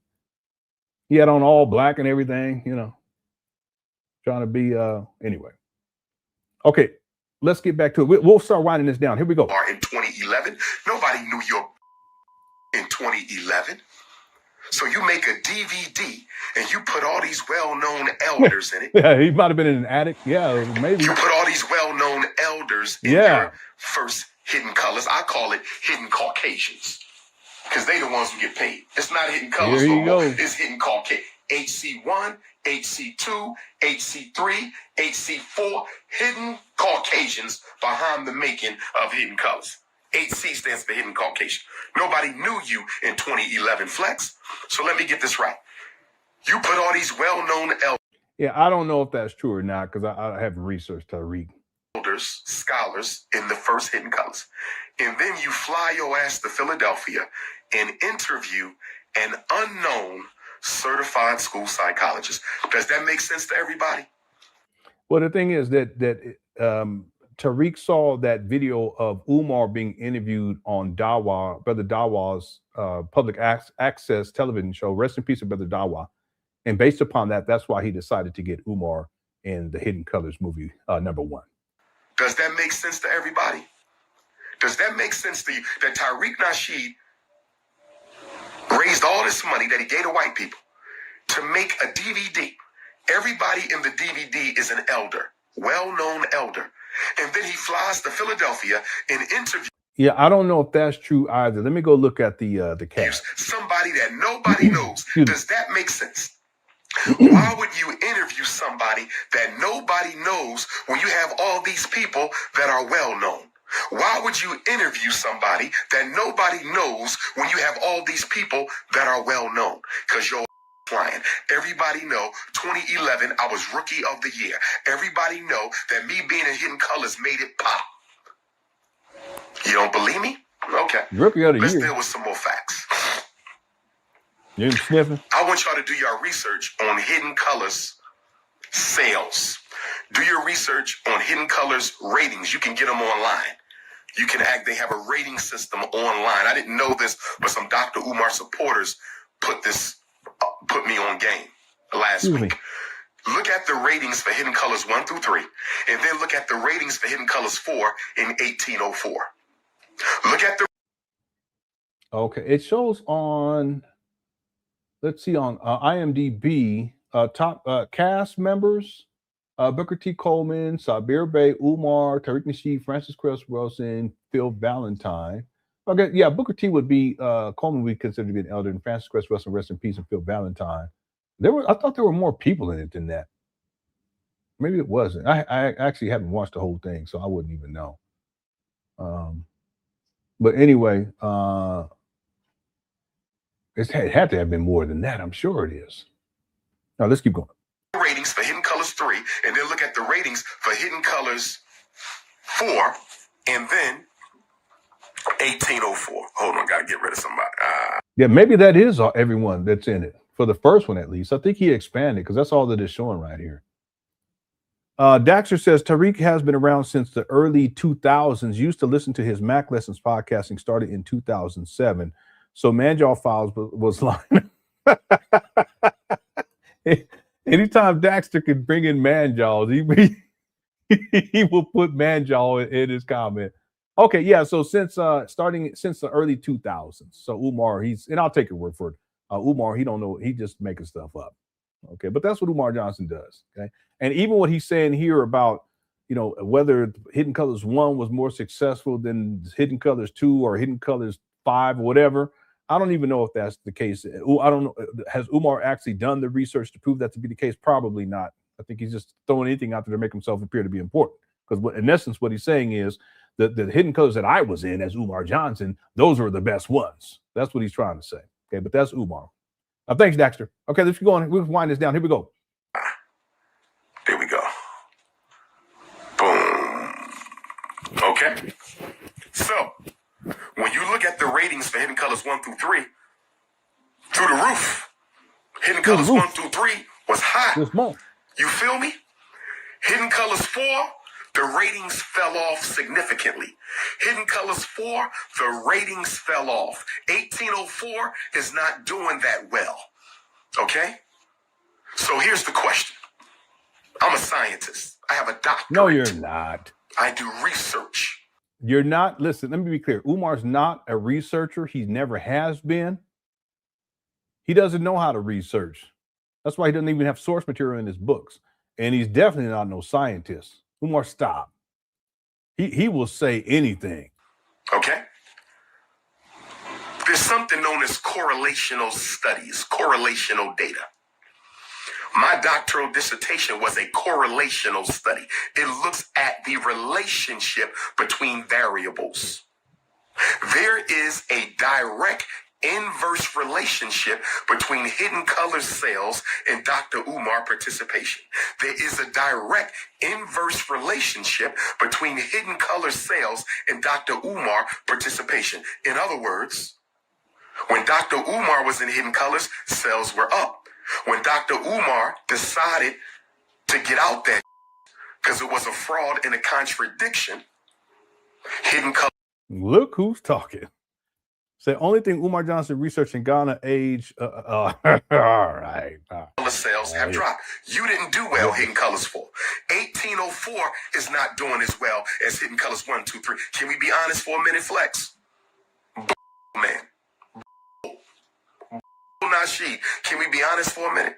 Here he go. Hold on. Got another one. There we go. Okay? Nasheed, I'm talking to you. Look at me. Nasheed, look at me. I got a question. Look at me. Hidden Colors 1 through 3. Did Hidden Colors 4 sell better than Hidden Colors 1, 2, or 3? Be honest. We can check the info online. Amazon, we can check it. Did Hidden Colors 4 sell more than 1 through 3? Did 1804 sell more than 1 through 3? Of course it didn't. Okay? You know why Hidden Colors 4 didn't sell? I think we all know the answer. And this is not to denigrate anybody else who was in it. Shout out to all them scholars. This ain't about none of them. I respect them all. But why didn't Hidden Colors 4 sell the way 1 through 3 sold? Because I wasn't in it. What is the only variable that changed in Hidden Colors 4 in 1804? What affected the you smoke more crack? I don't sales, know. Nasheed? What affected that was changed. That was changed. You smoke more of that, hitting that more of that pipe. the sales? Why are the ratings down for Hidden Colors 4? You know why? Because the number one most requested scholar on the planet. The reason Hidden Colors 4 was down is because the number one most requested scholar on the planet was not on it. That's why Hidden Colors didn't sell. Okay. And guess what? You got bigger problems because when you go to Hidden Colors 5, now that everybody know you paying white boy, what you gonna do for Hidden Colors 5, bruh? I want to see this. I cannot wait till you make Hidden Colors 5. I cannot wait until you make Hidden Colors 5 because you got problems, bro. You got major problems. How you going to get black folks? Now, don't get me wrong. Most of your followers are under 25. They going to give you some money. They love that conscious entertainment because they just like you. They don't do no work. They love that conscious entertainment. They just like you. They don't do no work. Okay, you had to get rid of that one. Okay, who else on here? Let me get rid of that one. Hold on one time, family. Let me go on. Oh, man. There go the junk man. Oh, and let me say this to the people. Because I've been hearing a lot of y'all saying, you two need to squash this. You two didn't start this. You already heard me say that I have not been able to go live since December 30th. I haven't been able to go live since this. This is the first time I've went live since December 30th. Okay. All right, we're almost done, y'all. That video after video, y'all didn't say, so shut the up. up, or I'm gonna kick you off my page. Shut your Yeah, he's so mad. up. You coon ass.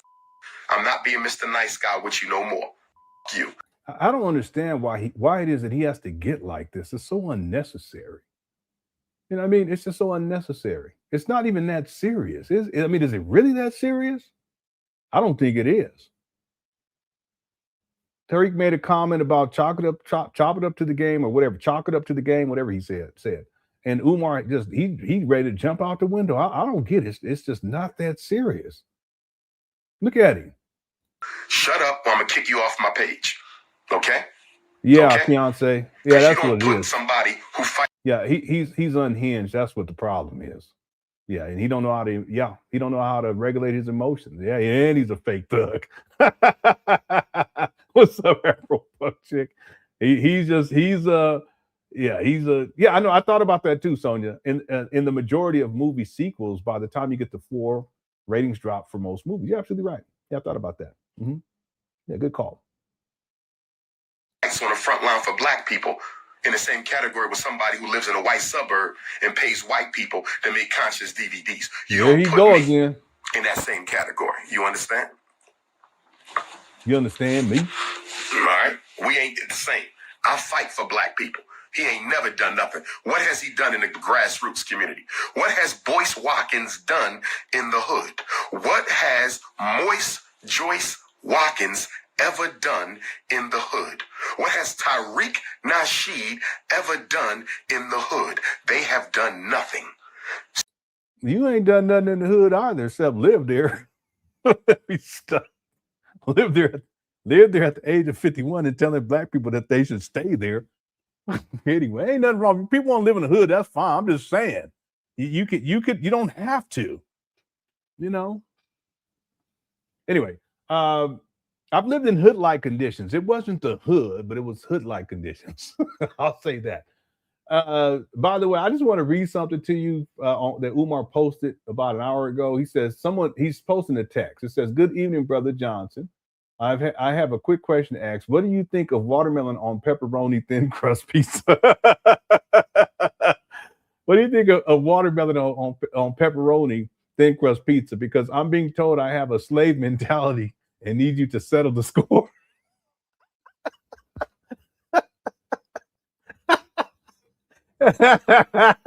Umar probably be getting crazy texts all throughout the day. I gotta read this again. Good evening, Brother Johnson. I have a quick question to ask. What do you think of watermelon on pepperoni thin crust pizza? Because I'm being told I have a slave mentality and need you to settle the score. And then Umar Johnson replied, "Good Garvey Day, my beautiful African queen." Our ancestors brought watermelon with them from Africa. Did they? I didn't know that. Watermelon isn't native to the United States. Make sure that pepperoni isn't pork. Oh, man. Umar is funny. All right, let's finish this up. That's hilarious. Okay, here we go. So you ain't going to say y'all. We need y'all. Because anybody who's a supporter of Tariq or Joyce. Valerie Sanders says, for exposing this fake and unethical wannabe principal.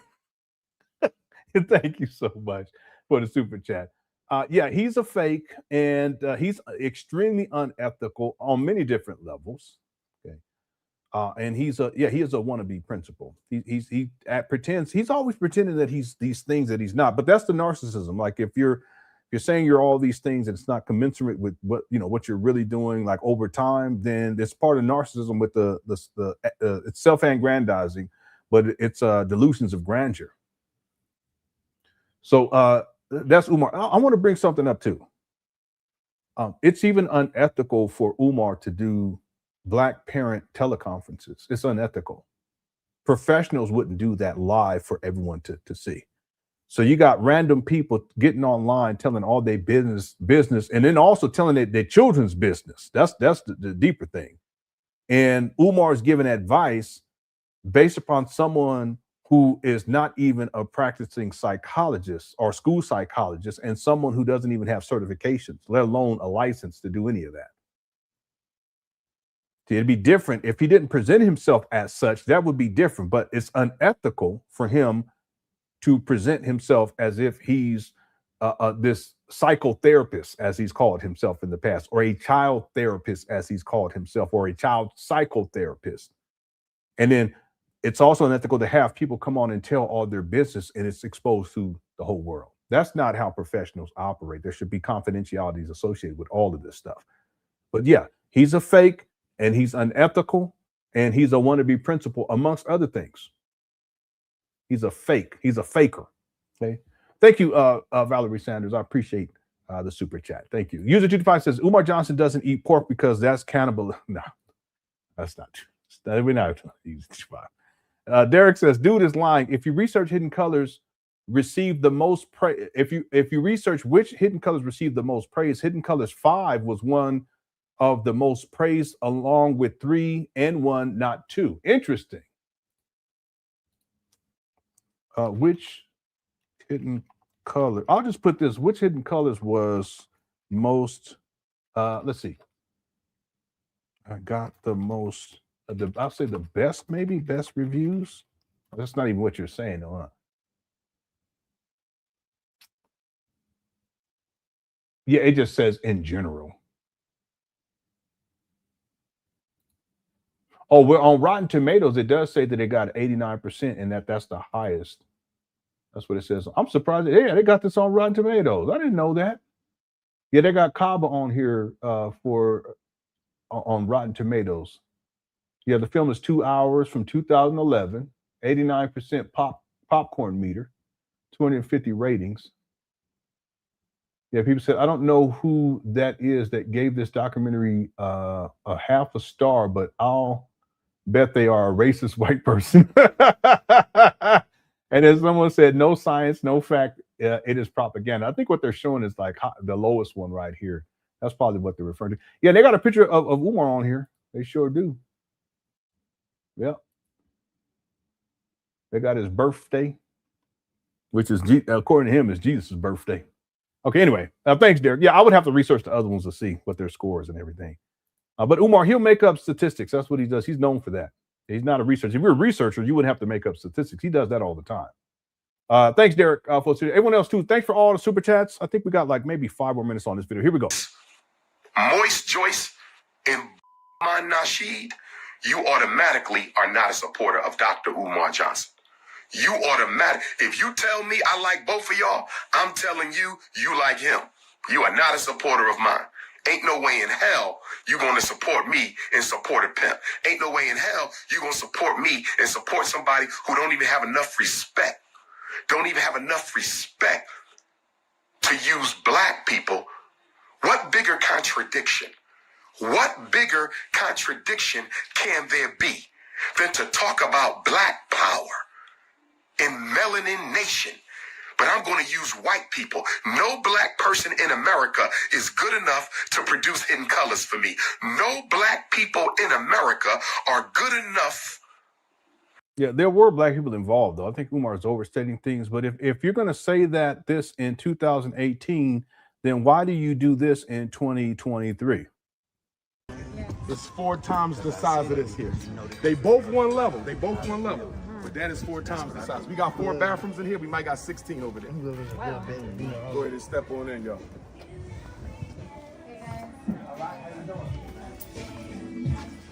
So this is the office here. And we got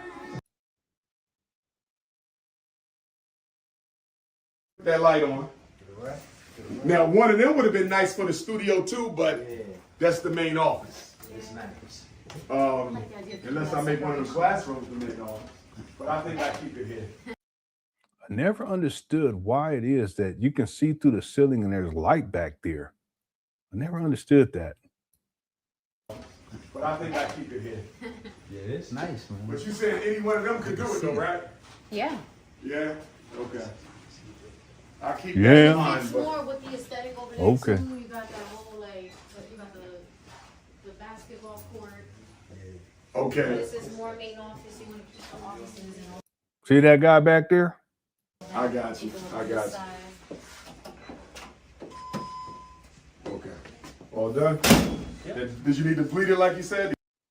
Yep. And I looked into this company too. Get the water out? Yeah, I got my hand all wet. Called Benjamin Franklin out there. It got good reviews too. But he used white people. And listen, real talk, I ain't mad at him for it. It's just that he says that he's only going to be using black people. And then back in the day, he was going off on Tariq for using white people to produce, or at least to produce part of it. He had, Tariq, I'm sure he had some black people involved, but Umar, he has overstated. But if you're going to say that back in 2018, then why would you do this in 2023, Umar? Okay, so it's done. Yeah, so everything's good. Yeah, Okay. so I just left it open. Okay. So yeah, in the summertime, when you turn it back on, it'll just run for a little bit. And check out Okay. the Okay. And so up here. Yeah, there's a gang of those people from back in the day that's like on the bills and stuff, like dollar bills and stuff. Not dollar bills, but they owned slaves back in the day. That's like I never understood. Like for instance, because I went to when I was young, I went to UC Irvine, and Irvine has an airport. It was at that time it was called John Wayne Airport. I don't think it was international. I think it was just an airport. I can't remember. But the thing is that they end up changing the name because information came out that he was a racist. People knew that anyway, but that when the information came out, there was this big backlash, so they changed the name of the airport. Well, then why do we still have these slaveholders on currency here in the United States of America? This is crazy to me. I'm just saying, if you're going to do it for that, then you should definitely do it for this.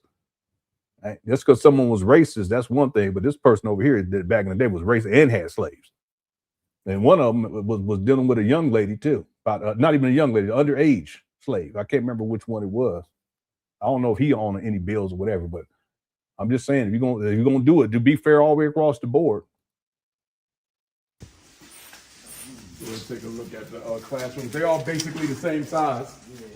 TJ says, Lenon, this was supposed to be a 2-hour show. I know. We had 3 hours and 15 minutes. I don't know how this happened. I really don't. I had a plan, whatever, and now here we are. People always clown me about that. I don't know what happens. The time goes by so quick, though. I ain't gonna lie. It go by quick. Like we did the marathon. I mean, it went by like that. I was like, man, well, I wish I could be on here all the time. I would be. I'd just be on here just sitting here. Like Umar, just be sitting by. Probably put this chair in the closet. It ain't in my mama's closet, but I'll put this chair in the closet and we can. Thanks, TJ. SH Place says, Lenon, do you have any of the cartoons they were making during the beef? I do have. I don't remember him doing cartoons of this beef, but I remember him doing. They were puppet shows. I have those. I only have 2 of those. I thought I'll put it in this folder. Let me go because people keep asking about it. I just feel like I just think it's too far. That's all. I mean, I guess it's not that. I mean, who am I to say that? It's part of the beef. I just think that Tariq went too far on that. Was it funny? Yeah, it was funny because he made a walrus. That's what he did. What I'll do is I'll pull it up and just show you what I'm talking about. I'm not going to play it though. Okay, that'll be our compromise for today because it's too far. It's funny, right? Thanks, SH Play. I got to find it. I do have them though. I'm trying to think what folder did I put those in because I thought I put them in. Yeah, I know I have them. Okay, I'll find it as we finish up here. Thanks, SH Play. Hope you're doing all right. User25 also says Umar Johnson needs his Yoniverse themed with holy. Yeah. At one time he was on here and he was talking. Who was he? I can't remember who he was talking about. He said that she need a Yoni stain. Who talks about like that? He really thinks he's a gynecologist. He really does. But that goes to show you he's like a deviant. You know, a grown man shouldn't be thinking like that. I mean, a man shouldn't be thinking like that, period. Real talk. Okay. Anyway, thanks, U25. Okay, I'm gonna go see if I can find it. I'll go ahead and let this play. Anyway, I showed you guys this because it goes to exhibit how Umar, he's a hypocrite. Because back in 2018, he's going in on Tariq for using white people, but here in 2023, Umar's using white people. Anyway. No black people in America are good enough to do my documentaries. I'ma use white folks. Umar Nasheed. I'm feeling marvelous. Marvelous. Shout out to Dr. Umar loyal supporters. Because I'm going to tell y'all something real funny, right? I'm going to tell y'all something real funny. Okay? So when this beef started, some people who I thought was for me, they went hiding out because they down low Nasheed lovers. Okay? A couple, not many. Most people ride or die, but there was a few folks who was... The terminology is a bit troubling. He's saying a down low now. Down low Tariq Nasheed. See this guy. What are you talking about? I'll tell you, why would you even say something like that, Umar? Down low Nasheed lovers who I thought was for Dr. Umar. So the good thing about this beef, it showed me how phony some people were around me. Only a couple, about 3 or 4 of them. You know what I mean? So I had to learn. This was good because it helped clear the air. This was real good because it's important that we see a difference between Hollywood consciousness and grassroots consciousness. It's important that we see that. And also, Tariq, when you gonna release the tapes, baby? When you gonna release the tapes, on Nasheed, on Tariq? There he goes. Chicken tenders, where you at? You gangster, right? Where you pulling up? Because it made Dr. Umar look too much like a king. This is how petty this... See, he doesn't know how to play the dozens. He's saying chicken tenders. That just don't work at all. It don't work. What you talking about, chicken tenders? Who says that? No such thing as 2 hours with a cookie crush chat. Yeah, you're right. You're right. You know, I try. I mean, I really was trying, but hey, it is what it is. I'm not complaining. We're having a good time. But we are almost done. Okay. Thank you, Derek. So people were asking about the it wasn't a cartoon, it was a puppet. I don't know if he did cartoons. Tariq did cartoons on Umar. But this is the one from January 14th of 2018. Peace. This is Herpy Hotep, the woke walrus, a.k.a. Papa, a.k.a. the Prince of Potato Salad. And I'm letting you know that I'm raising money for a new school because people said that I was stealing the money for the school for boys. And the new school I'm raising money for, it's the Harriet Tubman, Cicely Tyson, Nefertiti, Gladys Knight, Alkaline Water School for Girls!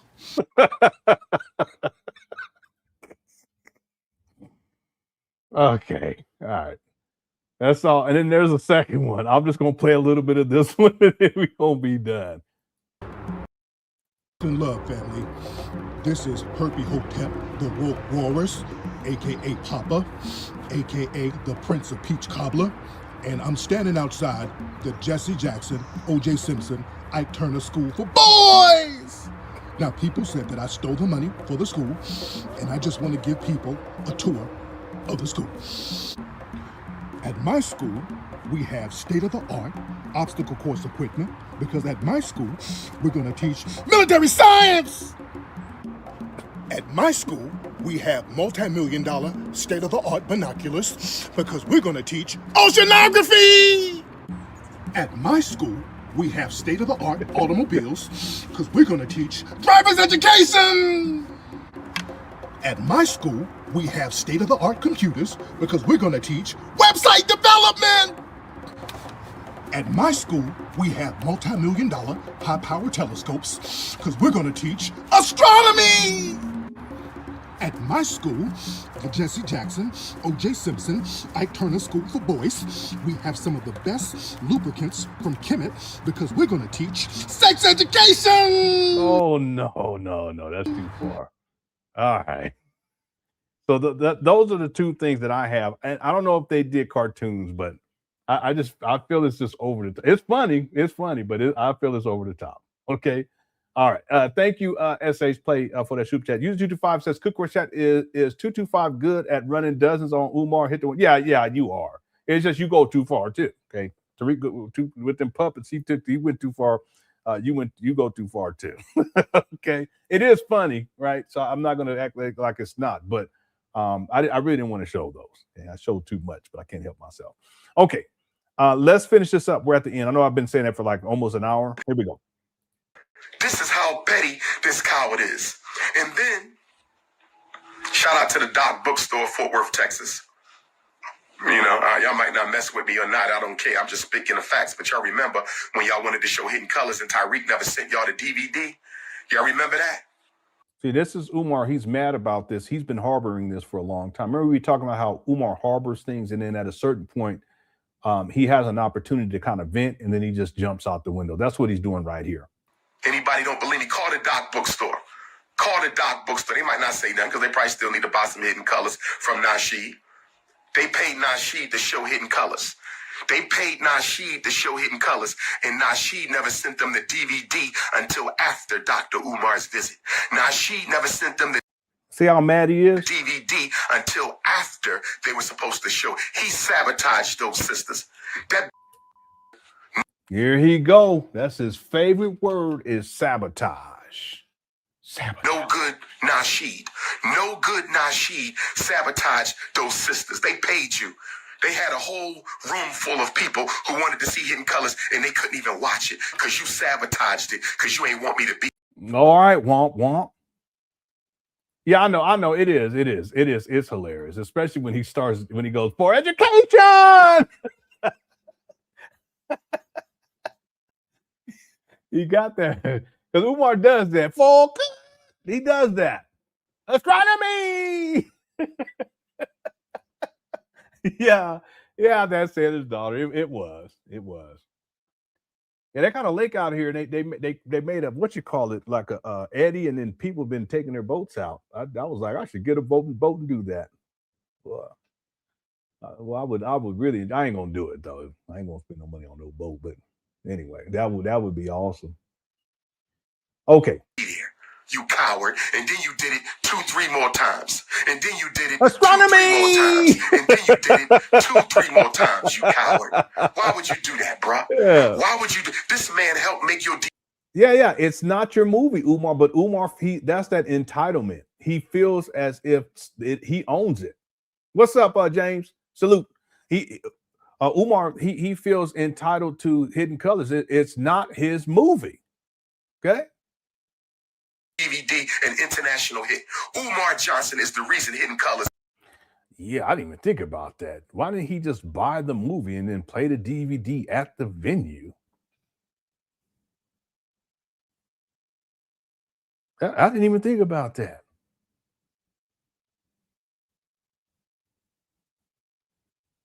Did y'all see what Dr. Sabi's saying?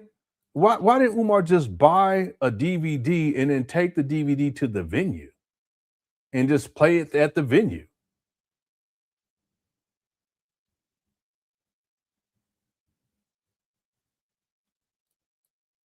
Yeah, that's a good point. I didn't even think about that. But the shipping costs are too much. But he said Umar said that Tariq charged him $10 per unit, which would mean $10 per DVD. Why didn't he just pay $10 for one DVD and it way in advance of the event? If it happens 3 times, I don't get that. See, maybe, yeah, I know ethically he shouldn't do that, but he could. You know what I'm saying? If it was that big of a deal. Right. And other thing too is there may have been other stuff going on behind the scenes that Umar ain't talking about. He wanted 100% profit and to steal the material. Yeah, that's it. He's all about that money. Yeah, and he can just make copies. Yeah. Education. All right, here we go. Is what it is. 1 through 3. I'm not taking no credit for 4. Because that's crash and burn. I'm not taking no credit for 4. That crash and burn. Okay, hold on. How are you going to take credit for 4 when you even think about taking credit for 4 when you wasn't even in it? This guy. I got to get somebody else out of here. Hold on. Here you All go. right, get some of these people out of here. Hold on, family. Start grunting like an alligator. No problem, sister. I'm glad I was able to help you with your child. I'm glad that I was. That was a long one right there. He was really growling. Else out of here. Hold on. All right, get some of these people out of here. Hold on, family.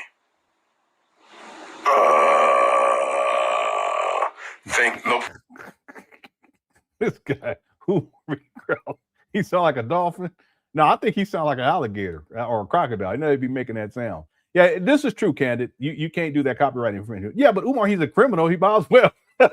I'm just playing. I shouldn't be talking like that, but you're right. You're right.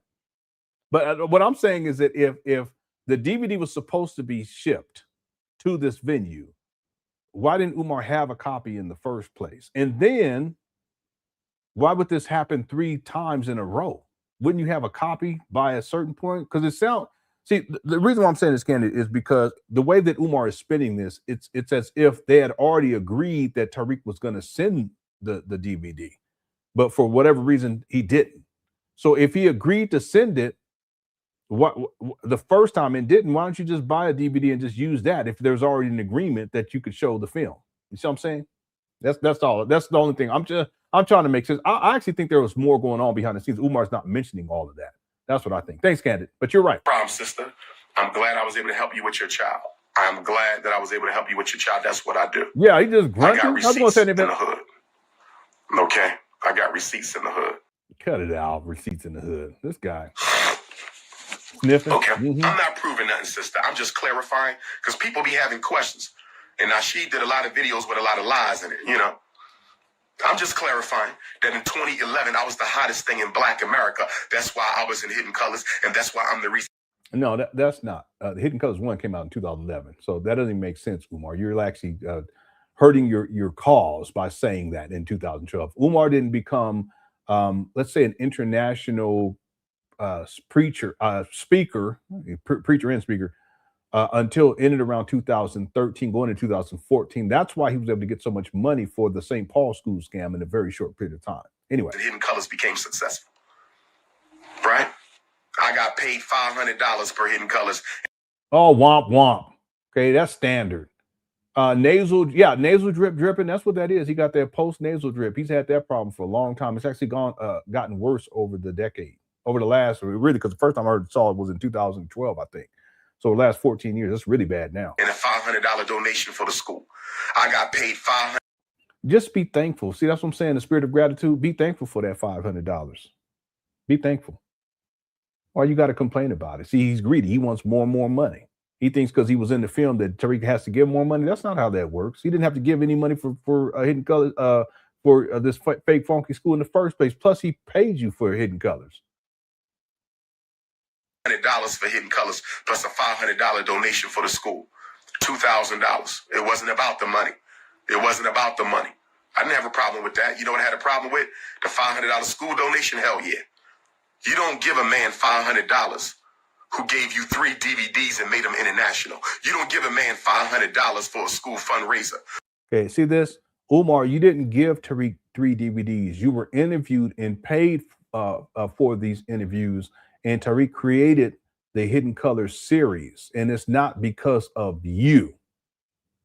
See, Umar's trying to take credit for something that he did not create, but that's part of the narcissism, the sense of entitlement, that it belongs to him, just like his donors' money belongs to him, just like the women's cooch belongs to him, et cetera, et cetera, et cetera.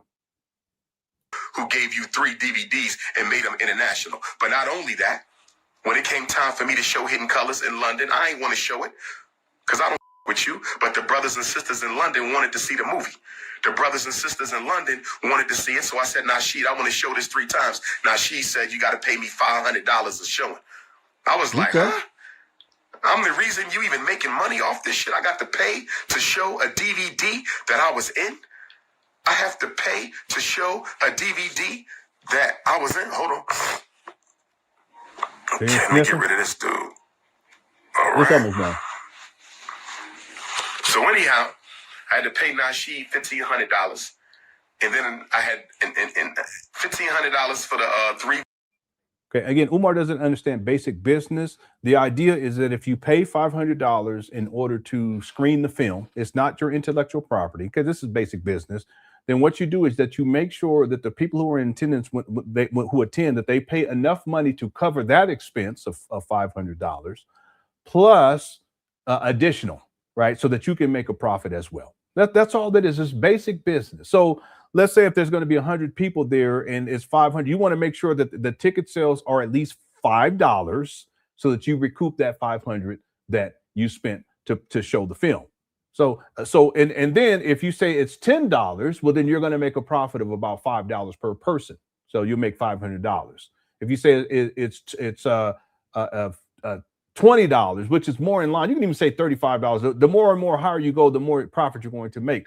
But you shouldn't think that somehow because you were in a film that somehow you can play that film and you don't have to pay to play that film. Just think of it. Another way of looking at it is this is in Hollywood when someone produces a film, okay, they go into an agreement. An actor goes into an agreement. Now, the actor can get residuals if that's part of the deal. In some cases, that's not part of the deal. But the more and more an actor is successful, the more and more the residuals, in general, they go up. But they also get paid more to be inside of films, in general, until they start falling off, which happens. So the idea of an actor saying, hey, listen, I want to screen the film myself and I want to do it for free, that's not going to happen. In general, it's not going to happen, period. That's just not how it works. But even if, let's say, the producer decides, hey, listen, I'm going to let you screen this film, they're going to be like, okay, well, this is how much it's going to cost to do that. And it's part of doing business. It's basic business. So, Umar, this shows two things. Number one, that you're greedy, okay, and you don't have the spirit of gratitude. Tariq put you on. You were in Hidden Colors, okay, 1, 2, and 3. That propelled you into Black conscious space along with Son Netter. You were not big time in 2010. You were not big time in 2011. You weren't even big time in 2012. It could be argued that you weren't big time in 2013. Okay, but you were picking up steam by 2013. That's why you got all that money in 2014 for that fake funky school that still does not exist in 2026. Okay, but let's be clear, Umar, that's not your intellectual property, but you're greedy, right? You're money hungry, you're jealous and envious of Tariq Nasheed because Tariq Nasheed kept making money on his intellectual property, which is how that works in the first place. And if you want to screen that film, whatever film it is, you have to pay up front to do that. Basic business. And as a business person, you just make sure that the people who come to watch, that they pay enough to recoup that $500. So that's really not an expense. That's just a part of doing business, plus more so that you can make some extra money for your own broke bum ass greedy. You're greedy. Anyway, that's all that is. And that's standard. Okay.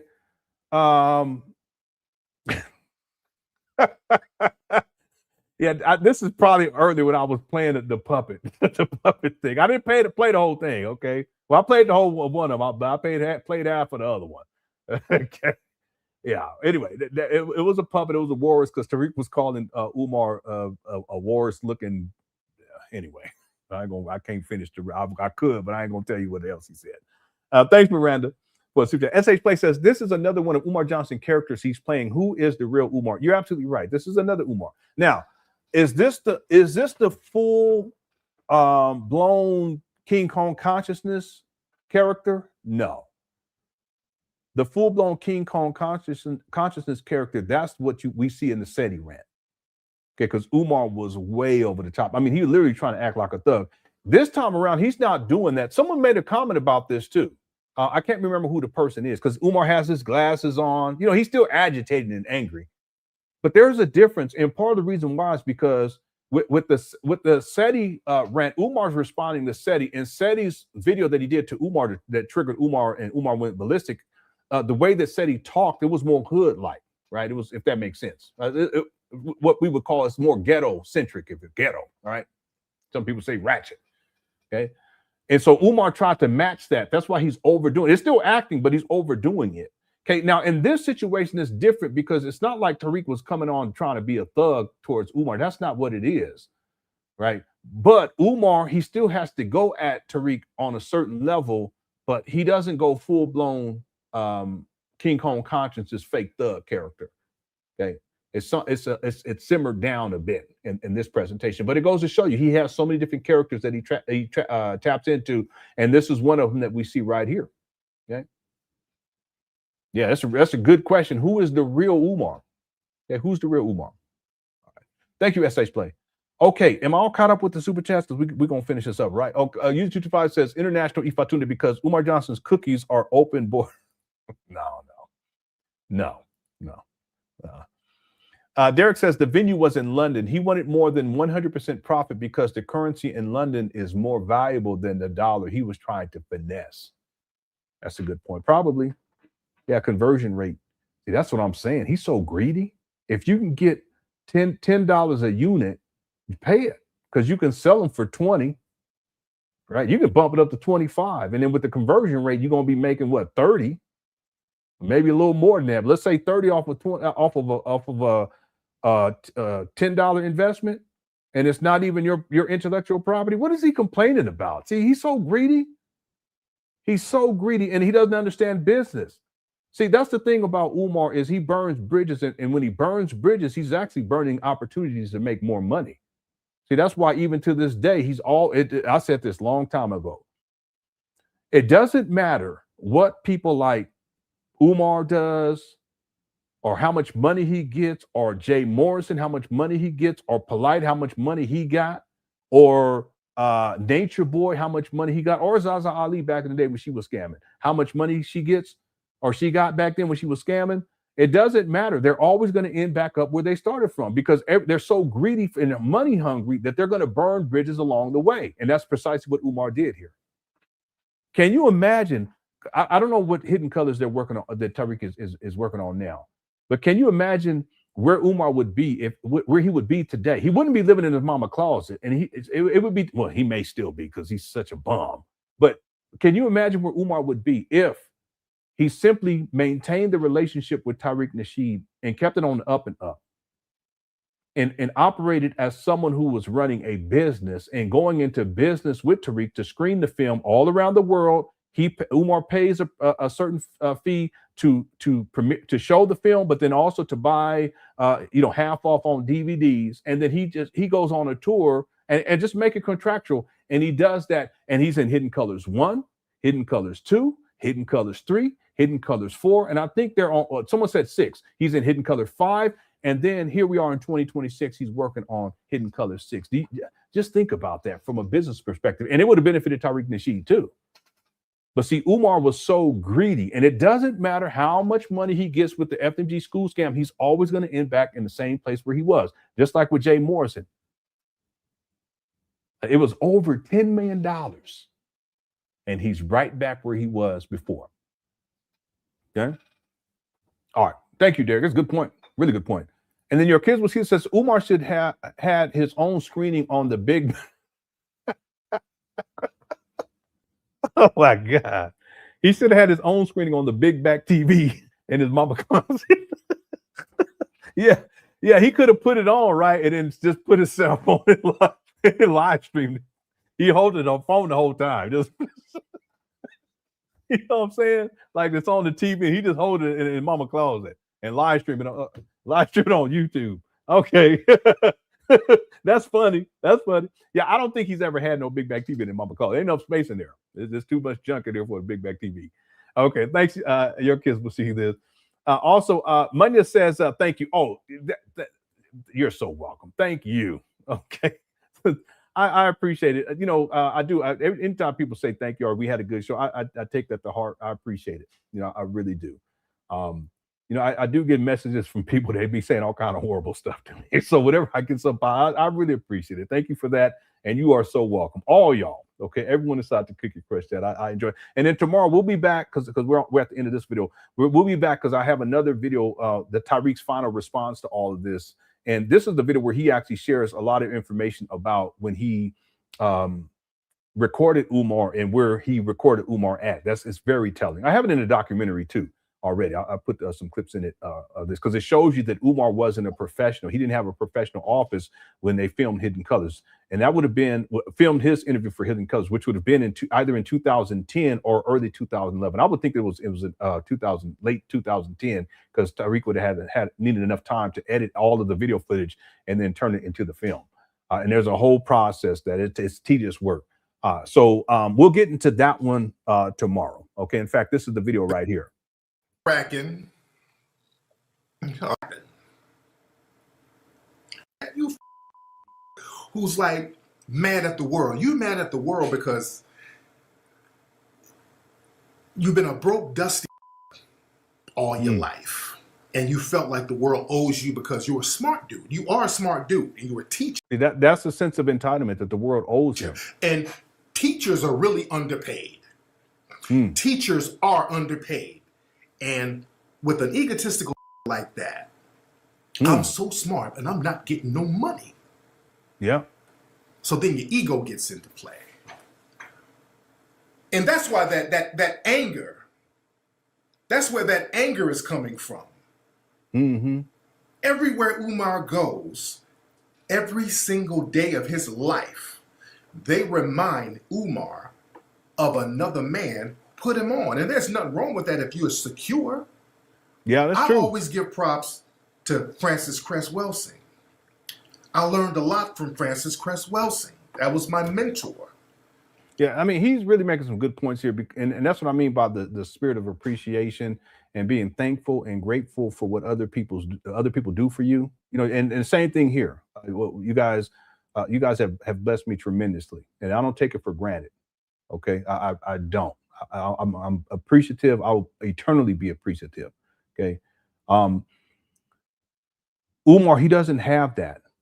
He always has a chip on his shoulder because he feels as if he's deserving of all these things because he has not been able to figure out a way to live life without depending on other people. So he expects other people to make up for the difference. And so he's always angry. That's why I was saying earlier, I was like, why does Umar have to take it to this level? Same thing with the SETI rant. It's just not necessary. Why does he got to do this? Well, what Tariq is explaining right there, I think that's spot on. That Umar feels the levels of entitlement. It's associated with the narcissism, but part of it is that Umar is angry. You know, he's angry that his life hasn't turned out the way that he wanted it to turn out. So that's why he's always pretending as if he's all of these great things, but that doesn't take the anger away.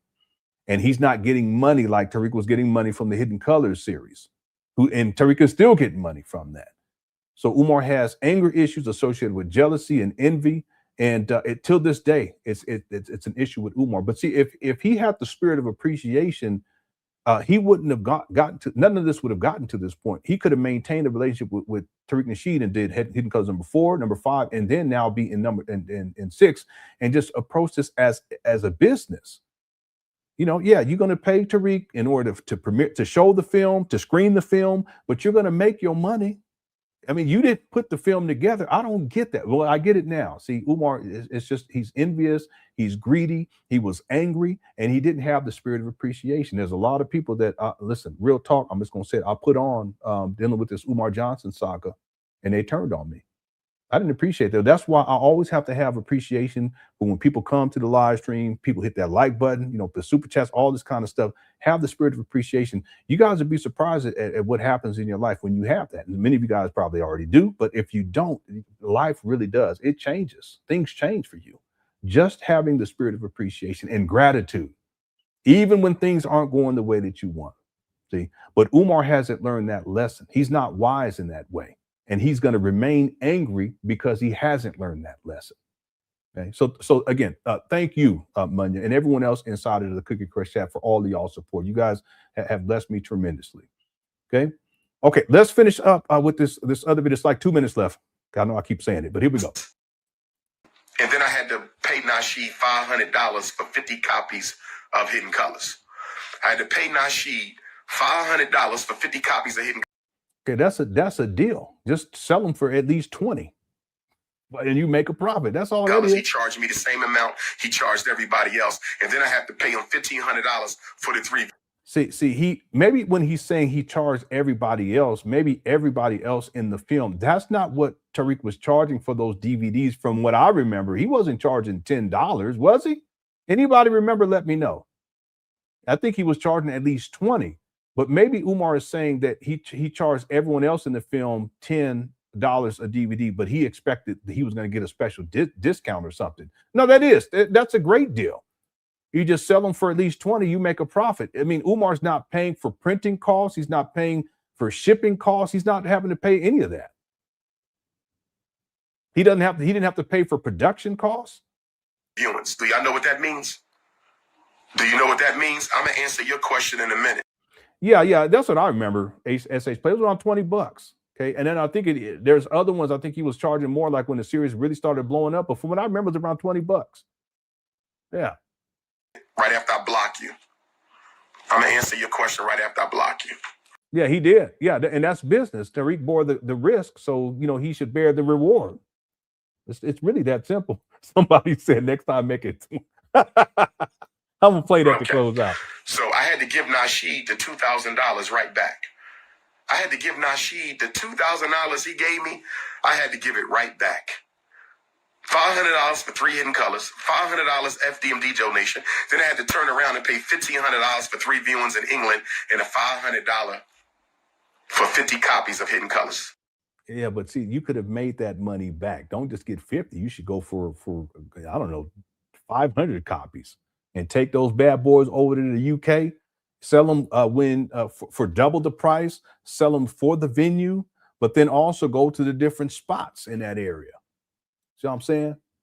I'm talking about, if there's a Black conscious vegan sports bar or a Rasta spot or African garb spot, go to these different spots. Say, hey, listen, I have these DVDs. You can sell them for however much you want to sell them for. I'll sell them to you for $20. That's what you do.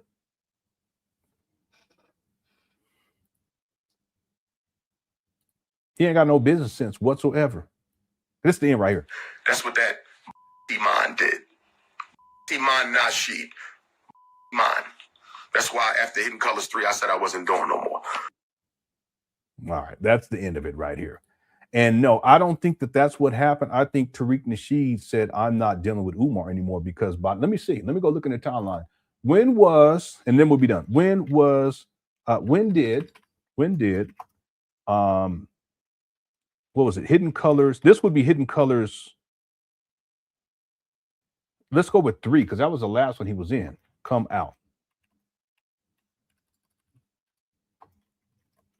Hidden Colors 3 came out in 2014. Yeah, Umar was taking shots at Tariq by that time. He was taking shots prior to that. I showed the video yesterday.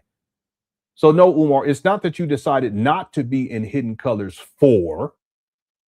It's that by that time you had already burned bridges with Tariq by running your mouth and talking reckless by someone who put you on. And like I said, Tariq Nasheed is not my cup of tea, never has been. And I ain't even got time. Even if I had the time, I wouldn't be watching. I'll probably be doing some creative stuff.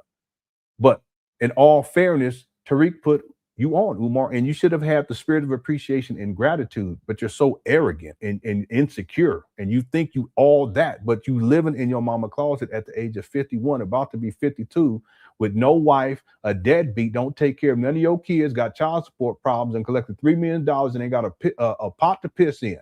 Don't even have your own vehicle. Whose fault is that? It's not sabotage, it's you. So this is another example of an opportunity that you squandered because of your arrogance and your hatred and your anger and your jealousy and your envy. Because you could have been making bank from 2011 through here we are in 15 years of you making more bank, but you tricked it off because of all of these issues that you have. Okay, it ain't got nothing to do with nobody else. It's you. Okay, all right. It's all them dollars. You wasted so many dollars. He wanted to run off on the plug and shit. Yeah, he got off that live stream quick. He started sniffing and blinking. He said, I'm out of here, family. I gotta, we rocking and roll. That's what he say. He always say rock. Gotta go rock and roll. Okay, we know what time it is. All right, thanks, Derek. Okay, I hope y'all enjoyed this show. Make sure y'all, if you haven't hit that like button, hit that like button. Our goal was 400. We got to 500. Okay, Cookie Crush Chat is undefeated. Thank you guys so much. I appreciate that. You guys always come through in the clutch. All right. We'll be back tomorrow. I'll set up the live stream after this live stream, and we'll be finishing up with this series tomorrow with Tariq Nasheed's final response to Umar.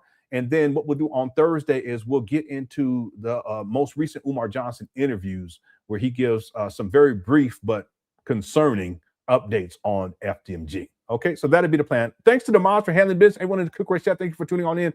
And if you sent in super chats, super stickers, or anything else, thank you guys so much for all of the support with gratitude and appreciation. And I mean that sincerely. Okay, humbly and sincerely. Okay, and as we always do, Cookie Crush Chat. Before I continue with my message, thank you, Sister Avanti, $10 coming on the Cash App. Thank you, sister. Next time, make it 20, but thank you for that 10. I know you barely had that. Thank you, sister. All right. Yeah. Black Mario, shout out to Black Mario. Next time, make it 20. Scammer Visions is the album. Vandal Records is record label, and I did the ending. I appreciate that $10 donation. Oh, that's okay. Joyce, we'll be back tomorrow. So if you come back tomorrow, that's all good. Make it 20. Thanks, 78 Bet. Next time, make it 20.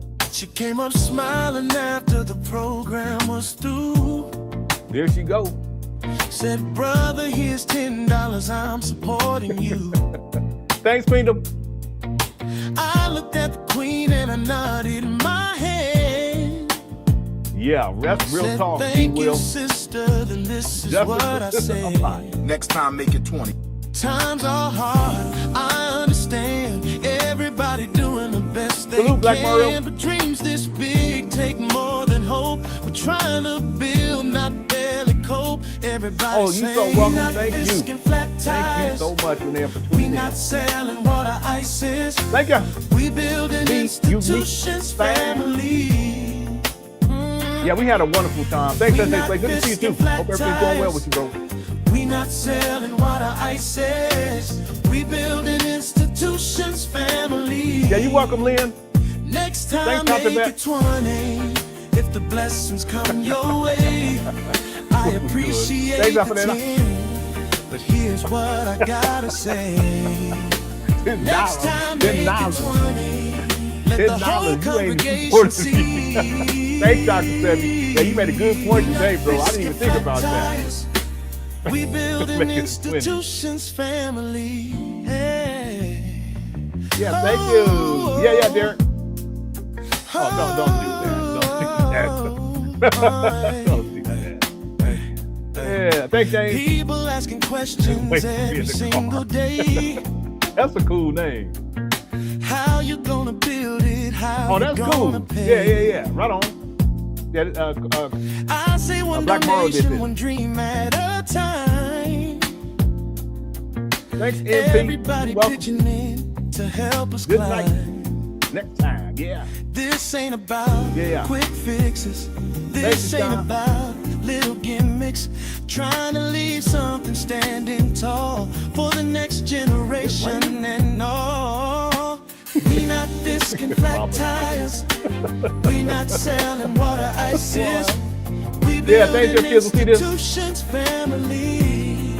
Those aren't real trucks either, We are not they? discing Those are flat like tires. business cars.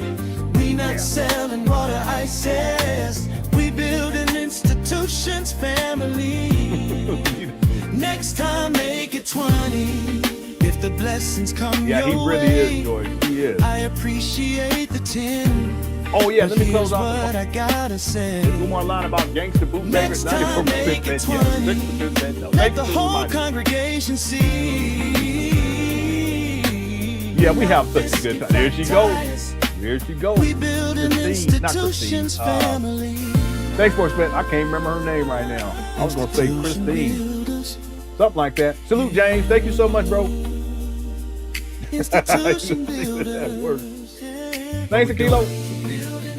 Here we go. What we not doing? We not fisking All flat right. tires. Next time, make it a free DVD. Uh-huh. We Holy not selling macaroni. water ices. One more time. One more time. Yeah, we got to over 500 likes, so We that's building awesome. Thank you so much. Thanks, Candy Candy. family. Good night, Too Cool. Now So everybody clap your hands. Left side sing.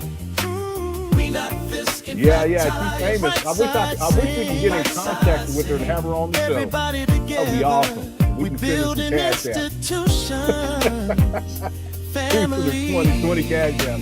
Next time, make it 20. When prosperity comes You're so welcome, Francisca. Thank you so much, and thanks for being a mod too. I appreciate you. And I appreciate you too. Yeah. Next time, make it 20. Yeah, Francis, that's her name. I always forget her name, Francis. He was acting big time. We building institutions, family, and we're doing it all the way. Yeah, Francis. We not Thanks, Crystal. risking flat tires. Thanks, their name, again. We not selling water ices. We building Take your fucking 20. institutions, family. I don't want that 20. Take your funky 20. Sound like Not Umar. fisking flat tires. That sound like Umar. We building institutions, family. Yeah, much love to you, bro. Thank you so much. Next time. Tell Aaron I said what's up too. You heard that yesterday? That was funny. I was so confused. Yeah. All right. Thanks again. Shout out to Black Morrow. Next time, make it 20. Okay. Instant classic.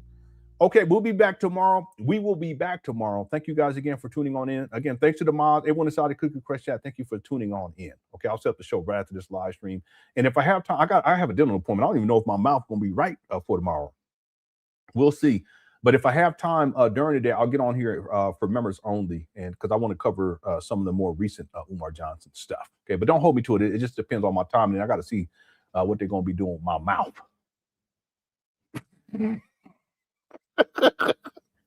Let me rephrase that. What they're going to do with my teeth. Okay. All right. Okay. Thanks again. And everyone sending super chats, super stickers, anything else. Humbly, thank you so much. I'll see you guys tomorrow. Okay. I love y'all. Take care. Peace.